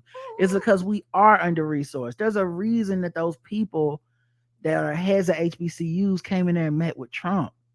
We down bad. So, of course, there's a level of like protection that we have for these universities and a level of dismay and unease and anxiety that we have about our universities and their status in this world and how people look down on them and shit. And so I think a lot of that was projected on the Shannon Sharpe, but for a fucking college athlete that wants to go pro, what he said is not controversial at all. Like, it, to me, I don't even find it to be necessarily insulting, other than he just worded it badly. Like, yes, he did. I get his point, which, you know, like, which is like, what he's really saying is something that's just the ugly truth, which is, yes, a Division I white college that went 1-11 is better than being at a HBCU that went 11-0. And it's all because of shit like money and facilities and social capital, shit that's just white supremacy with different words. But yes, it is. It's basically like, yes, I can do more at these other places than I can at a HBCU. And in order to change that, it would literally take decades. And most importantly, I don't want that changed for HBCUs. We don't need to be pursuing white college athletics as a paradigm. It would destroy the only thing we have going to HBCUs, which is that a black kid can be seen as a human being and get educated. Mm-hmm. If we just turn this shit into another meat market where it's all about how can we make money off of sports and black bodies, it's going to turn into what Deion did all the time. That's what happens at white schools all the time. That's why a lot of these people supporting Deion don't feel offended by this, because they find this to be just the way the game is played. They think this is equality to see a black man do it, whether he had to do it under the guise of race and Jesus or not. And so I don't want that for us. And I don't hold it against Shannon that he said something that is true, but you kind of just don't want to hear people say. But yeah, if he could have went to a school and got in with his grades and been at Miami or some shit, he would have just been in Miami or Colorado or wherever. Yeah, and also I think for me, I do agree with you about the money, because the thing about most HBCUs, they actually are truly student athletes. And they don't have a choice. Right. They don't have a choice, right? And it's one of those things to where if you do these things, you are changing the foundation. And what you're going to do, a lot of people who have an opportunity and succeeded like me would otherwise be priced out. Because guess what? They're going to raise the standards. They're going to raise everything's going to be higher. They're going to raise tuition. They're going to be like, you pay. That's why these white schools, a lot of times their tuition is so high, because it's like, no, you're not just paying to be educated at Chapel Hill. You're paying to be part of Chapel Hill, the Tar Heels, sports programs, and all that experience that comes with that. We're raising it, and it costs to do this. It's a business at this point. It's a business. We don't need that. That's not equality for us. And I thought it was asinine when people was even, when Deion had everybody stirred up into like, we can turn HBCUs into another sports profit driven. I said, no, man, that's just not what it needs to be. We don't even need to pursue that. So yeah, I don't knock Shannon for saying what I find to be the truth, but I also I don't think anybody's listening to anybody right now. Boo, they too busy fighting. Right. And arguing with each other to care. Yeah. So 0 to 100. This gives me, I'm gonna go 50.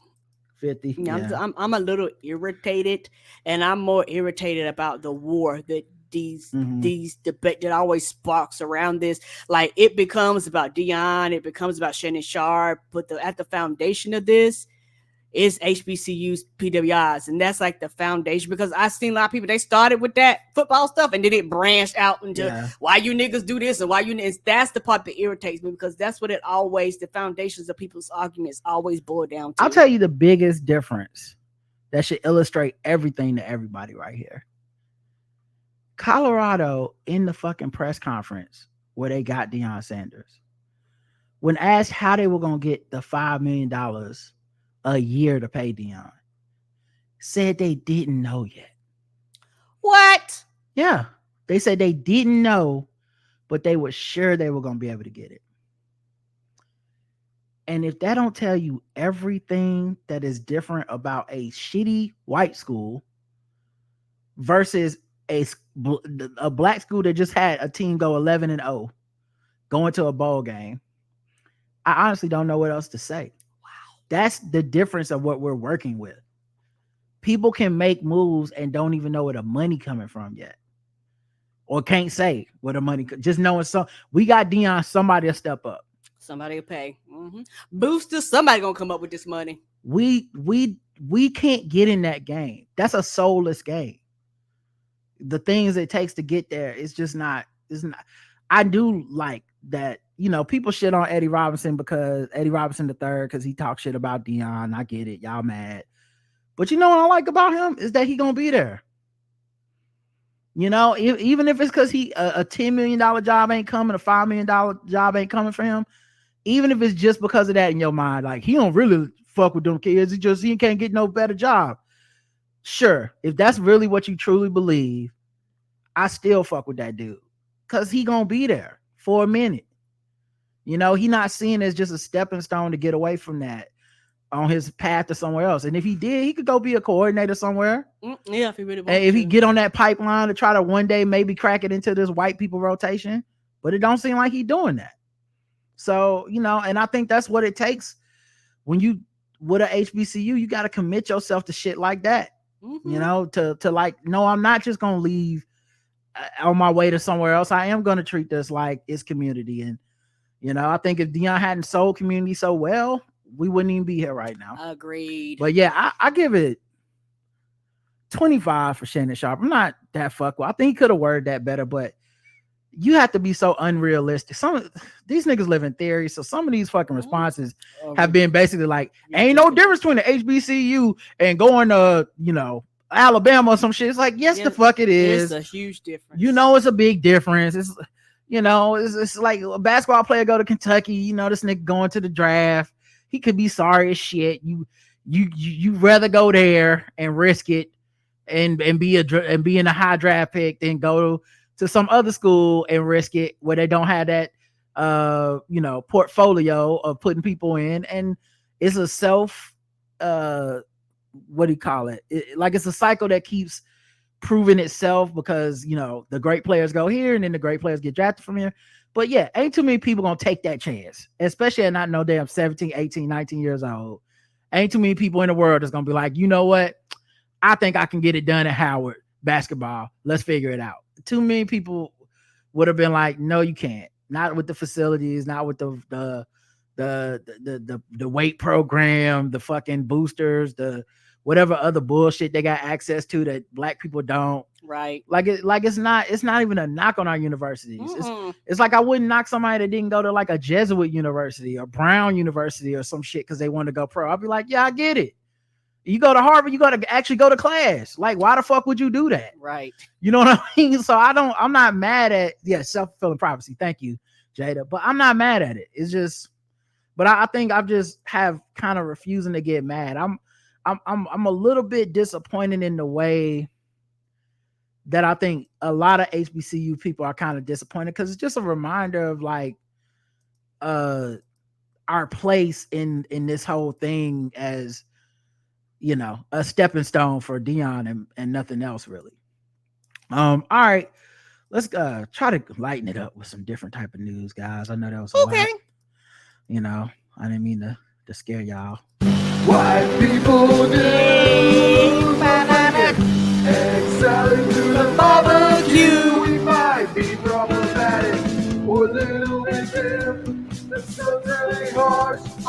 fragile pink skin is white people news. Oh man, I really only have one story to talk about at White People News. I know y'all probably been waiting on us to talk about it. Karen, What happened? have you heard about Lutelius? Lutelius? No. No, who's Lutelius? You may know him by another name, his nickname, Lutelius TJ Holmes Jr. Oh, Good Morning America. Or as I like to call him, TJ Hose Jr. My God, I had no idea. Good Morning America, hour 3. Oh, as Andy Klein said in the group chat, good morning, America. So I don't know how much of this story you're familiar with, but it was the only story dominating the headlines for me. Now, I the only thing I knew about TJ Holmes was he at some point had like a show on like I think it was him that had like a show on like BET or something. And it was like Up with TJ Holmes or something like that. Y'all remember that show? Yes, I do. Like that's been years ago. Ooh, that's been years ago. Yeah, I want to say it was a TV show, something about with TJ Holmes. I want to say that was the name of Up with TJ Holmes. Okay, yeah. It was on BET. I remember that. Yeah, that was like and I was like, oh, okay, brother trying to do his thing, good for him. And that was about as far as it went for me. Mm-hmm. Right. And then this weekend happened. And turns out he's on Good Morning America now. Mm-hmm. And him and his co-host, Amy Robach, who is a white. Okay. Just letting y'all know. Is a white. For me, because there's some hot white out here. Hey, Alfonso. Now, I gotta say, listen, I have been known to fuck some white girls in my lifetime. Yeah! Go on, okay, now I have spent my life on some TMZ. Yes. And every time you see me in a club, guess who I walk out with?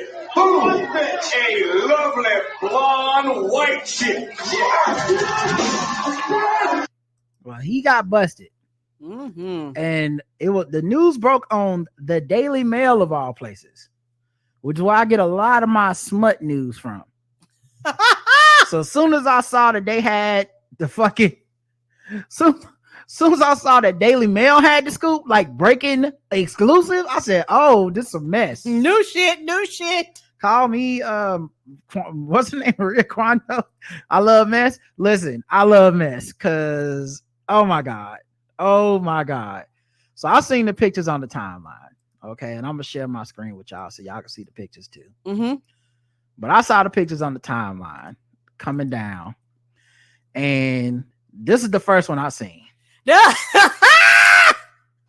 It's her. They went upstate to some cabin or some retreat, and she was bending to get something out of the car, and he had his hands all on her lower back or upper leg, however y'all talk about whatever you want to call it. And she was bending in to get something out the trunk, and I said, "Oh, they are fucking. I don't even know these people like that, but who? Them two people?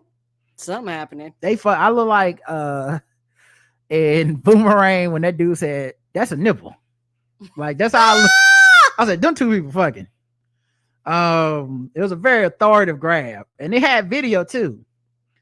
And these, you could tell these pictures are taken by like surreptitiously by like a private eye or something. They did not know they were being recorded. No, they had no idea. If I didn't know they were being followed or anything. This is them at a bar. She's on her phone. He's talking to her. Then he said something. She started laughing. He did that lean in like he's still talking in her ear, and she's cracking up. Like, you know, that's a very intimate. Like you just said something like, you know, like he said, Yeah, so I told her I'm gonna be upstairs. I'm gonna be working late tonight, and I guess I am gonna be working late. You know what I'm saying? That's how she looked like she was laughing. This is them walking in the middle of like the Times Square or something. Like this is not. They're famous. This is not no down low sneaky shit at this point. This is pretty blatant, and they're co-workers that are famous, right? And they both married. As far as the public knows, so it's extra like what? This is them getting in the back of the Uber together. Look how he leaning back. You see how he leaning back on this Uber insertion on him? That's pure fucking right there. That is prime prime nasty sex. You know, there you go, touching that shoulder in the office, getting out the Uber together. Now they seen the camera right here. I don't know if they just was so enamored they just didn't care or what, but they clearly clocked this camera. Yeah, this person must have one of them big old cameras. Here they go holding hands in the back seat. Oh shit! Now the morning show part too. Here go their spouses, and this was a little surprising. I did not know he had a black wife originally. Now, I didn't know much about this man, but I'm gonna lie, I was definitely profiling. And I wasn't too far off because there's a cryptic post that he had posted about how he can't say the N-word and he had to go to church every weekend in his house. And I mean, I'm not saying he married a white woman, but there's certain privileges you're supposed to have when you're in a black marriage. If a man can't say the N-word in his own house, that's not a free man. Okay. That is not a free man. Who want to live in a loveless marriage like that? I can't say nigga. I can't say nigga and I gotta go to church. Come on now, pick one. And then that's her with her husband. So yeah, these pictures look pretty intimate and they train for a marathon together. So that's actually where people think the affair started. Yeah. So you know, who knows what they was into. Okay. But yeah, it definitely seems like it definitely seems to me like some sort of affair started, and then the spouse or somebody said, "Hey, I call the PI because you won't tell me the truth. I don't know. You're busted. Okay, don't touch that coat. Don't touch that coat." And the reason I think it was an angry spouse is because they didn't use it in like court or something. They put this shit on the Daily Mail. Like that's you saying I'm gonna make your life hot right now. Like you've been lying to me. You said this. You took work husband too far. Oh yeah, too far. Work wife to the extreme. Yeah, and so now I got the proof. I hired the PI, and I'm not using this to blackmail you. I'm putting this shit in the press so you can feel how I feel, which is hurt. Right, which is hurt. Angry, upset. Yeah, you can tell this was somebody that was very upset. Yeah. Right. Yeah, because they could have just held on to it and just filed for divorce and just put it in court, but they was like, nope. Right. And he's a man at my own heart because I could tell by the way he grabbed the butt every time he walked by. Okay. That's a nasty man move. They do nasty stuff together. Okay. That's all. They do nasty things. It's just you hate to see it. But yeah. I guess apparently they was out here in these streets, y'all. I can't believe it. Can't believe he was so reckless. But that's only part one. That's just day one, y'all. That's just day one. Dropped like last week, didn't it? Huh? Last week? I think Friday is when Thursday or Friday is when it dropped. We just haven't had a chance to talk about it. Okay, I know it's like a few days ago. Yeah, that's just part one. But every day there's something new come out. So then there also was this Facebook post that he had wrote. Yeah, people started digging into the history. That resurfaced. Now, this shit was 2 years ago. Okay? 2 years ago, like on the eve of the pandemic. Like right before we shut shit down, the first, you know, when we remember that 3 weeks where we actually shut shit down. That post came. Someone pulled out that post. It was very telling that this man was a man in distress of some type. And you know, the people want to defend TJ Holmes came out. You know, there's a lot of, we talking about TJ Holmes, really? Brett Favre stole water from Jackson, Mississippi, so he could pay for volleyball courts for the locker rooms for his daughter. And y'all want to talk about TJ Holmes? TJ Holmes is trying to buy Tinder. Y'all try to bring a black man down. You know, you had those people, of course. But they had a lot of work this week because they had to defend Deion too. So then they had to calm down. They had to split their resources. Right. But her Andrew Shue, who's the husband of Amy Robach, he deleted all her pics off his Instagram after this news came out. That's when you know it's real. Right. And then it started leaking that the affair been going on for months. So it wasn't no like new shit, which you know, you hate to see it. And then let me find this post that because this post was so crazy. I think it's in the comments on my Facebook page about it, but it was one of those like, why are you saying these things out loud? So remember the decade challenge? Okay. In case you don't remember it, decade challenge, because that didn't sound like decade challenge was people taking pictures from when they first got Facebook, and there was like a decade later what you look like. Oh, okay. And of course, some people got more interpretive with it, as did TJ Holmes. So he took pictures of this woman 10 years apart, his I guess ex-wife now, and it's her on her wedding day, and then just a picture of her looking over her shoulder. And he says, this particular decade challenge is a little late, but 10 years ago, Mary Lee Fiebig married me. And despite my best efforts, she remained married to me the past 10 years. That's not hyperbole. I'm not being dramatic. I gave her plenty of reasons, excuses, and opportunities to walk her fine ass out the door. But instead, with her built-in black woman superpower, he hitting all the tropes. Let me tell you something. What you don't want us to do is tell somebody a black woman superpower was putting up with your shit. Like, you know what I mean? Like, I told you, this is about like when people go, she ain't the finest, she Right. ain't the smartest, but she's mine, damn it. I don't care if she ugly. She my like, type this- of ugly. you better not put no post out there like that bad about me. Just Right. don't say shit then. But yeah, with her built-in black woman superpower. Now, keep it in mind that like you're talking about putting her through a bunch of shit. You didn't say what you did, but I'm looking at him in the light. I'm like, so was you just cheating on her all this time? Probably was. And then chalking it up to like, what a good sister you are. Only a good black woman be cheated on like this and still let a brother come back in the house. She showed grace and patience that's incomprehensible. She thinking that right now. Asking her for another 10 years would be asking too much. Another 10 months.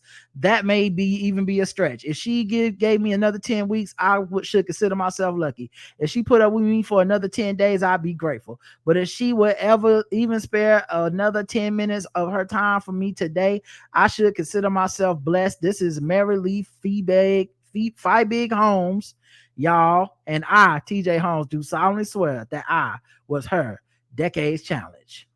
Oh, that's never good. You the challenge, not the pictures? The fuck is this? Fam, what is happening? You been never embarrassed me like this online. Love should have brought TJ Holmes last night. Should have been with me. So yeah, that was just like part one of it. And then other shit started popping off in the news. They came back on the air That's right, because I think this came out like Thursday, and then like the next day they had to come back on the air or some shit, right? They came back on the air and kind of made a joke out of it about the weekend. Let me see if I can play that for y'all. Hopefully, okay, let me make sure no commercial plays, but I'll play that for y'all. But it's just this awkward, like, haha, y'all. Hey, heard anything in the news? You know, that type of thing. Anything interesting happened in the news today? Right? Yeah. Which we know from our girl Rachel, you don't want that. The first thing they teach you in journalism school is don't be the story. Don't be the story. That's the number one rule. But apparently they broke the number one rule of journalism because they became the story, and they obviously didn't cover the story on Good Morning America because they was the story, right? They didn't want to get too much into what the story was, but they definitely laughed about it like it was no big deal. Good afternoon. No GMA3, and it's Friday Eve. Oh, who's looking forward to the weekend? Me? Yeah? Yes, of course. Of course we are. Welcome, everybody, to GMA3. What you need to know. Always good to see you. Tracking a lot. So a little inside joke there. Who's looking forward to the weekend? Well, I'm going to tap that ass. Or who's looking forward to the weekend because it's a long week and we're in the middle of the scandal and we don't want, Yeah, we're not gonna really talk about it, so we're just gonna crack jokes. Right. But then more news started popping off. Like TJ Holmes allegedly, let's say allegedly, cheated on his wife with a Good Morning America producer before his affair with Amy Robach. Oh, so he just fucking people at the job. He had a 3-year affair with married Good Morning America producer Natasha Singh. What in the email? She be like, now why am I in it? And why is he in it? And Right. then in it and then in it again. Right. But yeah, he pulled an email. Like he just fucking people at the job. Now my name out there. Multiple sources told Page 6 that the cheating duo confided in Amy Robach about the infidelity. Oh, so they talked to her. And then she said, sounds like a reference to me. Okay. Sneaky LinkedIn. Oh, no. Oh, man. I just came up with that, guys. This is clap for me. He's on Sneaky LinkedIn. So she's like, oh, so got penis reference. She was like, and he be hitting it like, what now? Wow. Just all up in the supply closet. Broke your back. Oh my goodness. Couldn't be me. Couldn't be me. Somebody got a dick reference. Yeah. Equifax. Equidix. Yes, Equidix. The Dickwifax. What was that dick score? Right. Dick credit store. Their affair started off long distance with Holmes based in New York and Singh working as a producer for the show from Los Angeles. Holmes was just a GMA correspondent at the time. We're told they'd meet up for romps during his travels. How did he make it through Me Too? Singh, who also that requires a lot of shit. You traveling and like that's a lot of energy. And I gotta give it to him. You can't really say he has a type because none of these women, like it wasn't just like a white woman. Like she appears to be some kind of brown. You know, his wife is brown, black appears, and then of course Amy is white. Proximity. So this is her, but she is a yoga teacher and a mediator. She left the show in 2018, moved to New York, where she started working as a producer for CBS Mornings. That's when she and Holmes started spending even more time together. So maybe she was the first part of the decade challenge. Who knows? She was one of them decade challenges. She was one of the challenges. A source says that Robin Roberts confronted both anchors over this. What? Damn, that means everybody knew. The fact that Robin, minding my business, Roberts. She was like, y'all get this shit together because I don't want nobody asking me questions about y'all bullshit. Do you understand? That's right, because she's on Good Morning America Hour 1. She was like, I ain't got shit to do with Hour 3. He was just a correspondent. Do you understand the level of gallivanting they had to be doing up in there for Robin Roberts to have to come out of her luxury green room? Because she minds her business. And be like, TJ, cut. What the fuck, bro? Keep your dick to yourself. Fuck people outside the job, please. What are you doing?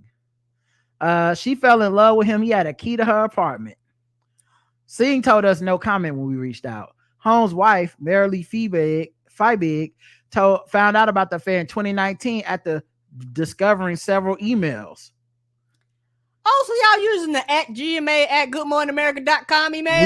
We don't know that. She did. This wasn't a record. His wife found out. So it could have just been in his phone. Who knows? And as rumors swirled about Holmes and Robach, Marilee never considered Amy because she was focused on Natasha. She never thought about him cheating with Amy because they were friends. Amy's daughter was their daughter's babysitter. Oh, that's just filthy. Oh my God. It's upsetting me in my home, girl. Holmes ended the affair and the couple started working to reconcile their marriage throughout the pandemic. So that probably was that post of, I was her decade challenge.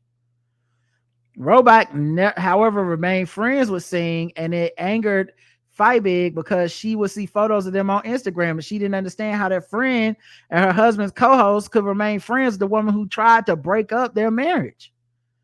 Oh, you know why? Because she was getting the motherfucking dick reference. So it curved to the left. Damn, for real? What's that like? What is that like? Tell me more. Singh friendship with Robach, however, soured earlier this year when she started fucking TJ, probably. Yeah, you know that's right. You know, I'm still in love with him, girl. Girl, me too. What? What you mean? How are we both in love? I don't think I'm ever gonna get over TJ, girl. I see it now. I don't think I'm ever getting over him either. They're looking at each other. The boy is mine. Right. You need to give it up. Girl, speaking of up with TJ Holmes, he was up in me last night. I'm just saying. He was up everywhere, apparently. Breaking this back at 11. Okay. You got breaking back news. This just inside me. Okay. But yeah, it wasn't until the summer that the wife grew suspicious of Robach because they started seeming closer than colleagues. Multiple sources told us Holmes and Robach would have random meetings during the day and hit the pub to have drinks with each other.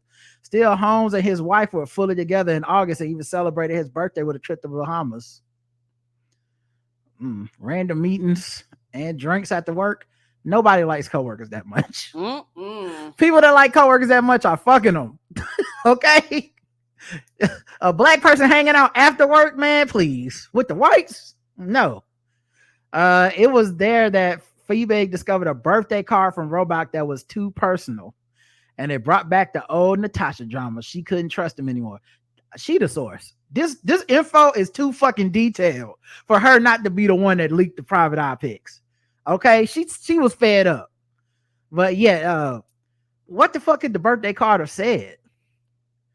I couldn't get you no cake, but I'll get you some cakes when you come back to New York. What could it have said? It's too personal.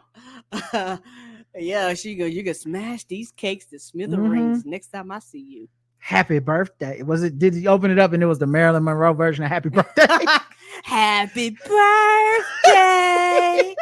TJ.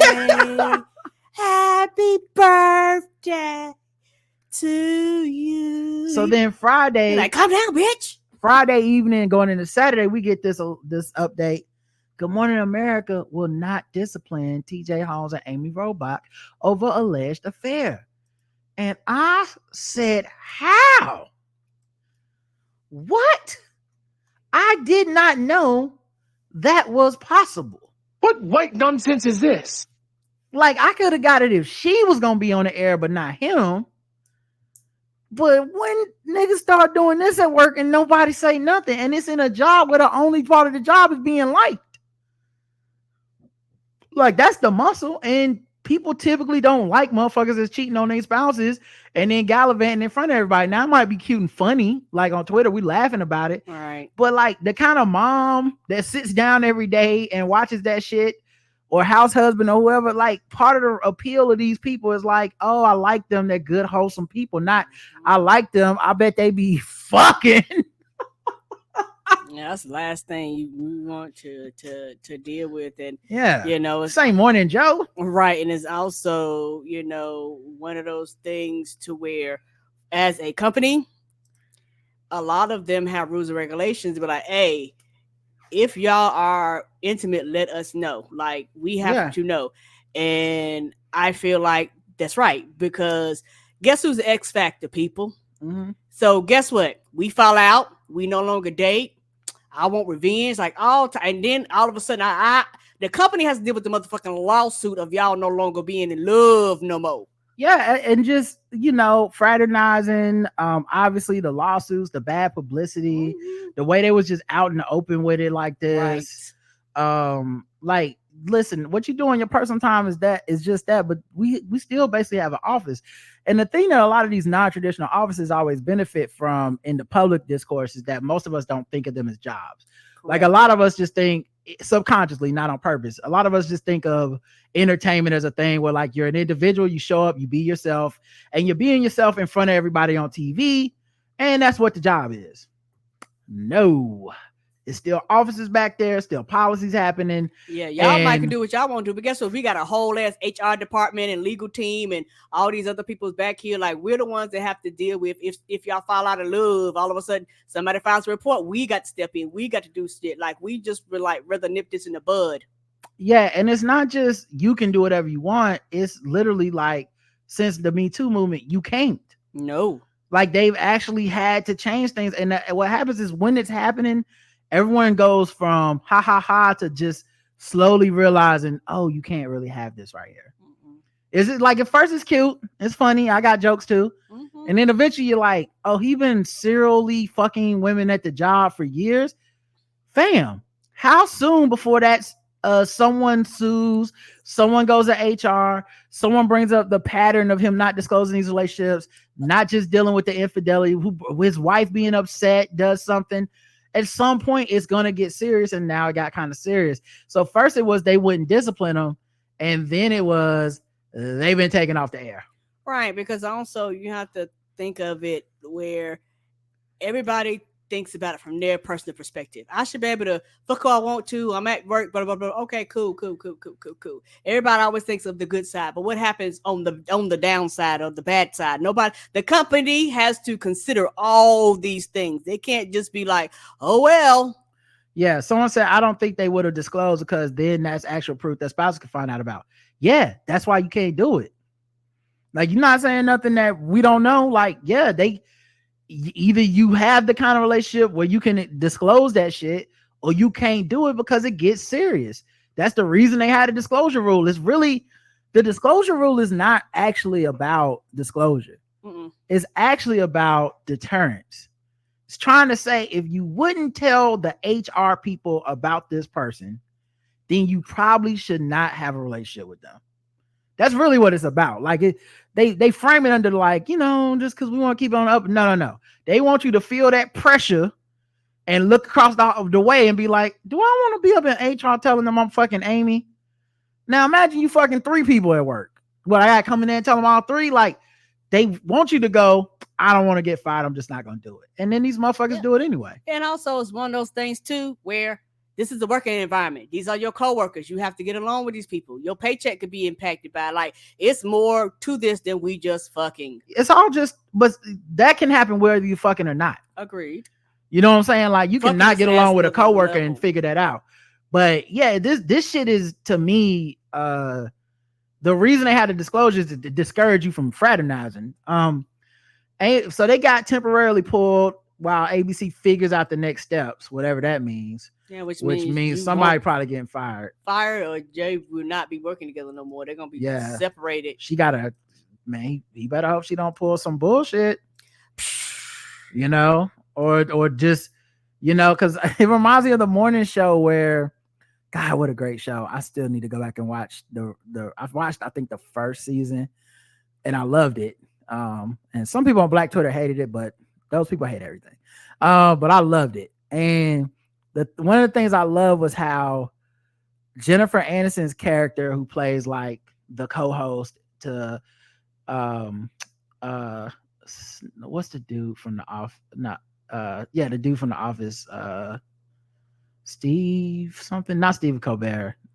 Anyway, Steve Carell. Yes. She plays a co-host, Steve Carell. Steve Carell gets exposed for having all these affairs and power dynamic shit that happens in this office, fucking all these women, and I generally just being turns into a scandal.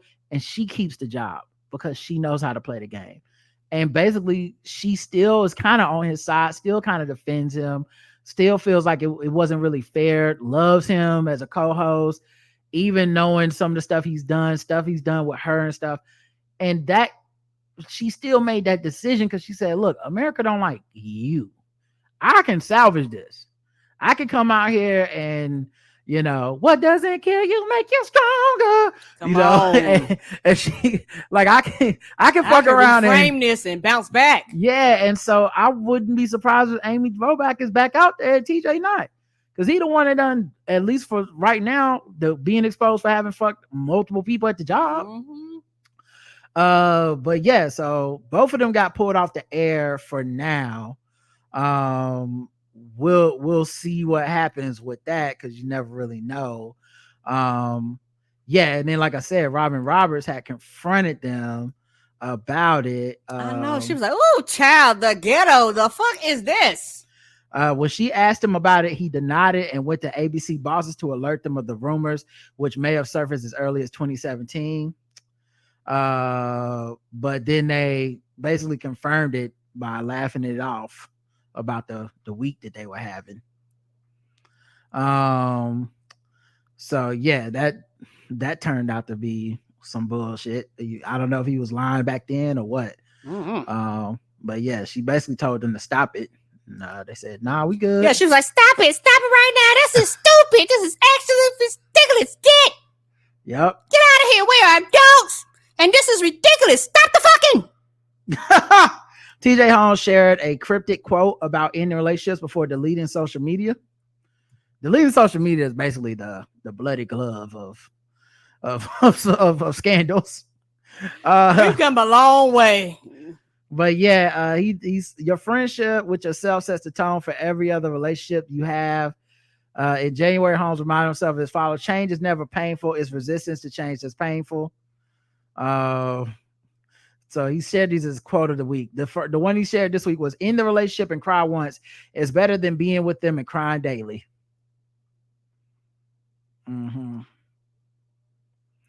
The one I thought was interesting was this from 2014, a blog post he wrote. He said, "My family and I are closer. My individual net worth has gone up every year since we met. I've learned a second language. I'm healthier. I use the N-word less. I listen to Sunday church service more. I'm a better friend. I'm more forgiving than I used to be. I'm more involved in charitable work. And everywhere I'm better off because I'm married. So for me, a successful marriage has revolved around this principle. I like who I am with her. And with her. And with her. And maybe a little bit of her. But yeah, the way that he said, say the N-word less, I said, oh, that brother was starving. No, I will not give the word nigga up. Oh man, that brother, he was always in a loveless marriage. Can't say nigga, po thing. Yeah, can't say the N-word in your black house. That ain't freedom. His black ass house. That ain't love. Right. TJ Holmes allegedly cheated with several women at ABC. So now it's moved up from just the two to several. Fam. Everybody's getting a little piece of that dick, wouldn't it? TJ's cheating with ABC staffers was definitely one of the reasons why they were yanked off. Speaking of yanking off, it has been a distraction. ABC declined to comment on the alleged affairs. We're told there are other issues. You can't be fucking the cameraman, the makeup artist, right? The hair designer. Like, come on, dog. Not everybody in here mad. The sad part is when you get caught having an affair and you work for Good Morning America, there's no shortage of clips of you laughing and having a good time, which just makes it look like you was having a good time cheating. Because that's regardless the job. of the reality of it, right? That's the job. Every picture just look like you being like, I'm fucking so many of these women. Damn. I'm getting all the bitches. like that's like every picture they show is just him laughing with her and showing shit. teeth, smiling and shit. Yes. Look at this chemistry. You know, the pictures of them at events together. Like, oh my goodness. Oh my goodness. Everyone's traditionally attractive because they never hire anybody else that isn't like. Oh my goodness, TJ. Oh my goodness.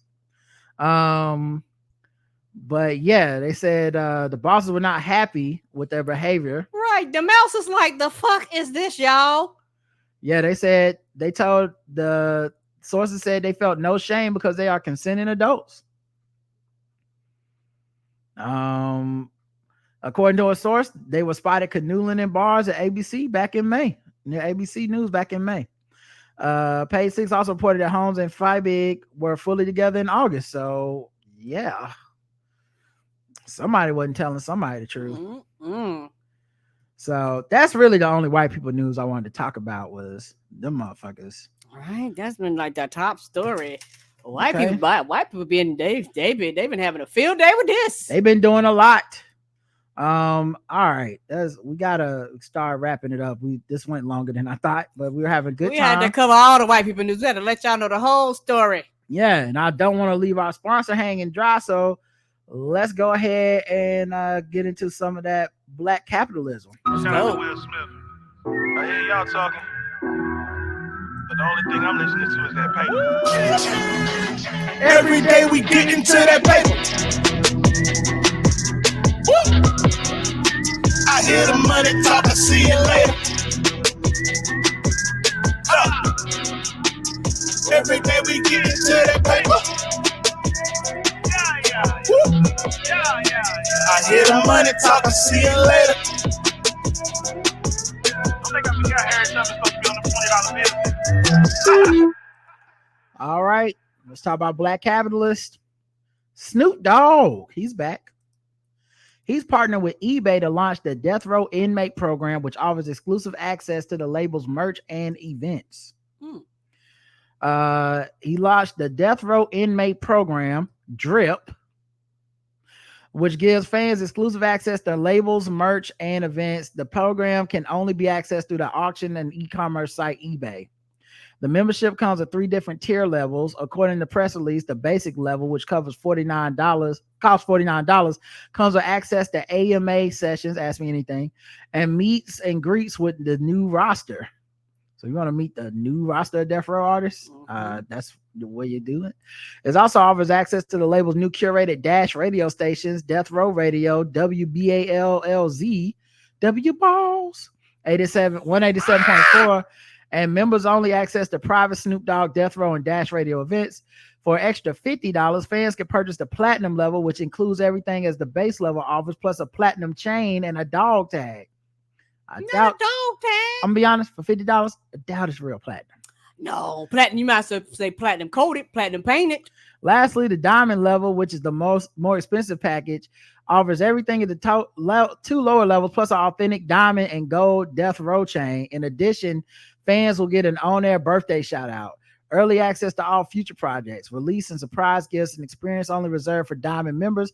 This will cost $500 because he's gonna get to that money. Yes, he is. In addition, Snoop also released a limited amount of autographed memorabilia. The collection features the Pittsburgh Penguins jersey worn by Snoop in the Gin and Juice video, a giant Death Row pendant mounted on a gold Cuban link chain, and the outfit Snoop wore to receive his honorary WWE title at the 2022 WrestleMania launch party. It'll be on the auction block through December 11th, so y'all got 5 more days. Snoop Dogg, he gonna get that money. He gonna get that money. And you know, when it's time to get money, I need a little boost, Karen. That's right. I'm talking about a caffeine boost. From AfroGrindCoffee, this Black Capitalism segment is brought to you by AfroGrindCoffee. AfroGrindCoffee provides originally sourced coffee beans straight from the motherland. Yes, I'm talking where Nas went at the end of Belly, except most specifically Ethiopia, Tanzania, and Kenya. If there's one thing I know about the Blackout Tips listeners is that they be grinding, and you know you need fuel for your grinding. AfroGrindCoffee is the fuel for my grind. My man Omat wants to empower people to follow their dreams, especially Black and brown people who face many obstacles. And a cup of fresh Afro Grind coffee is your daily inspiration and a reminder to continue grinding through the struggle. So go to AfroGrindCoffee.com, put in code TBGWT, get that 10% discount. It's the perfect gift for the coffee lovers in your life, including yourself. Whiskey brand Uncle Nearest exceeds $100 million in sales. Makes its distillery the most successful Black-owned distillery in the world. Let's go. Uncle Nearest. Can we get some? Where is that? I mean, I'm sure. I think I've seen it before. I think you can get it everywhere, just about. Okay. Yeah, you can go to the ABC store and get some. On Juneteenth in 2021, an expanded Nearest Green Distillery that is open to the public started a project that cost close to $50 million. Uncle Nearest Premium Whiskey became the most awarded bourbon and American whiskey in 2019, 2020, and 2021. Goddamn, let's go. The company's whiskey portfolio has 7 options that are available at its distillery and in all 50 states, territories, and districts across the country. Well, the prices range from States. You got some that said all 50. The prices range from $50 to $150. On Black Friday, the company released its single barrel black label at the distillery for $79. It flew off the shelves immediately. Black excellence. Drunken Black excellence. Mm-hmm. The company's distillery in Shelbyville, Tennessee recently expanded its 323-acre distillery and garnered more than 100,000 visitors, a number that continues to increase significantly every week. Ooh, I don't even know nothing about it, but I would go through the facility. Mm-hmm. Mm-hmm. Just to experience it. Shout out to the Blacks. Shout out to the Blacks. They are always doing it. Getting to that money. All right, let's get to the last thing. This has been over 2 hours, but told y'all it's gonna be hectic from this point on. So sword ratchetness.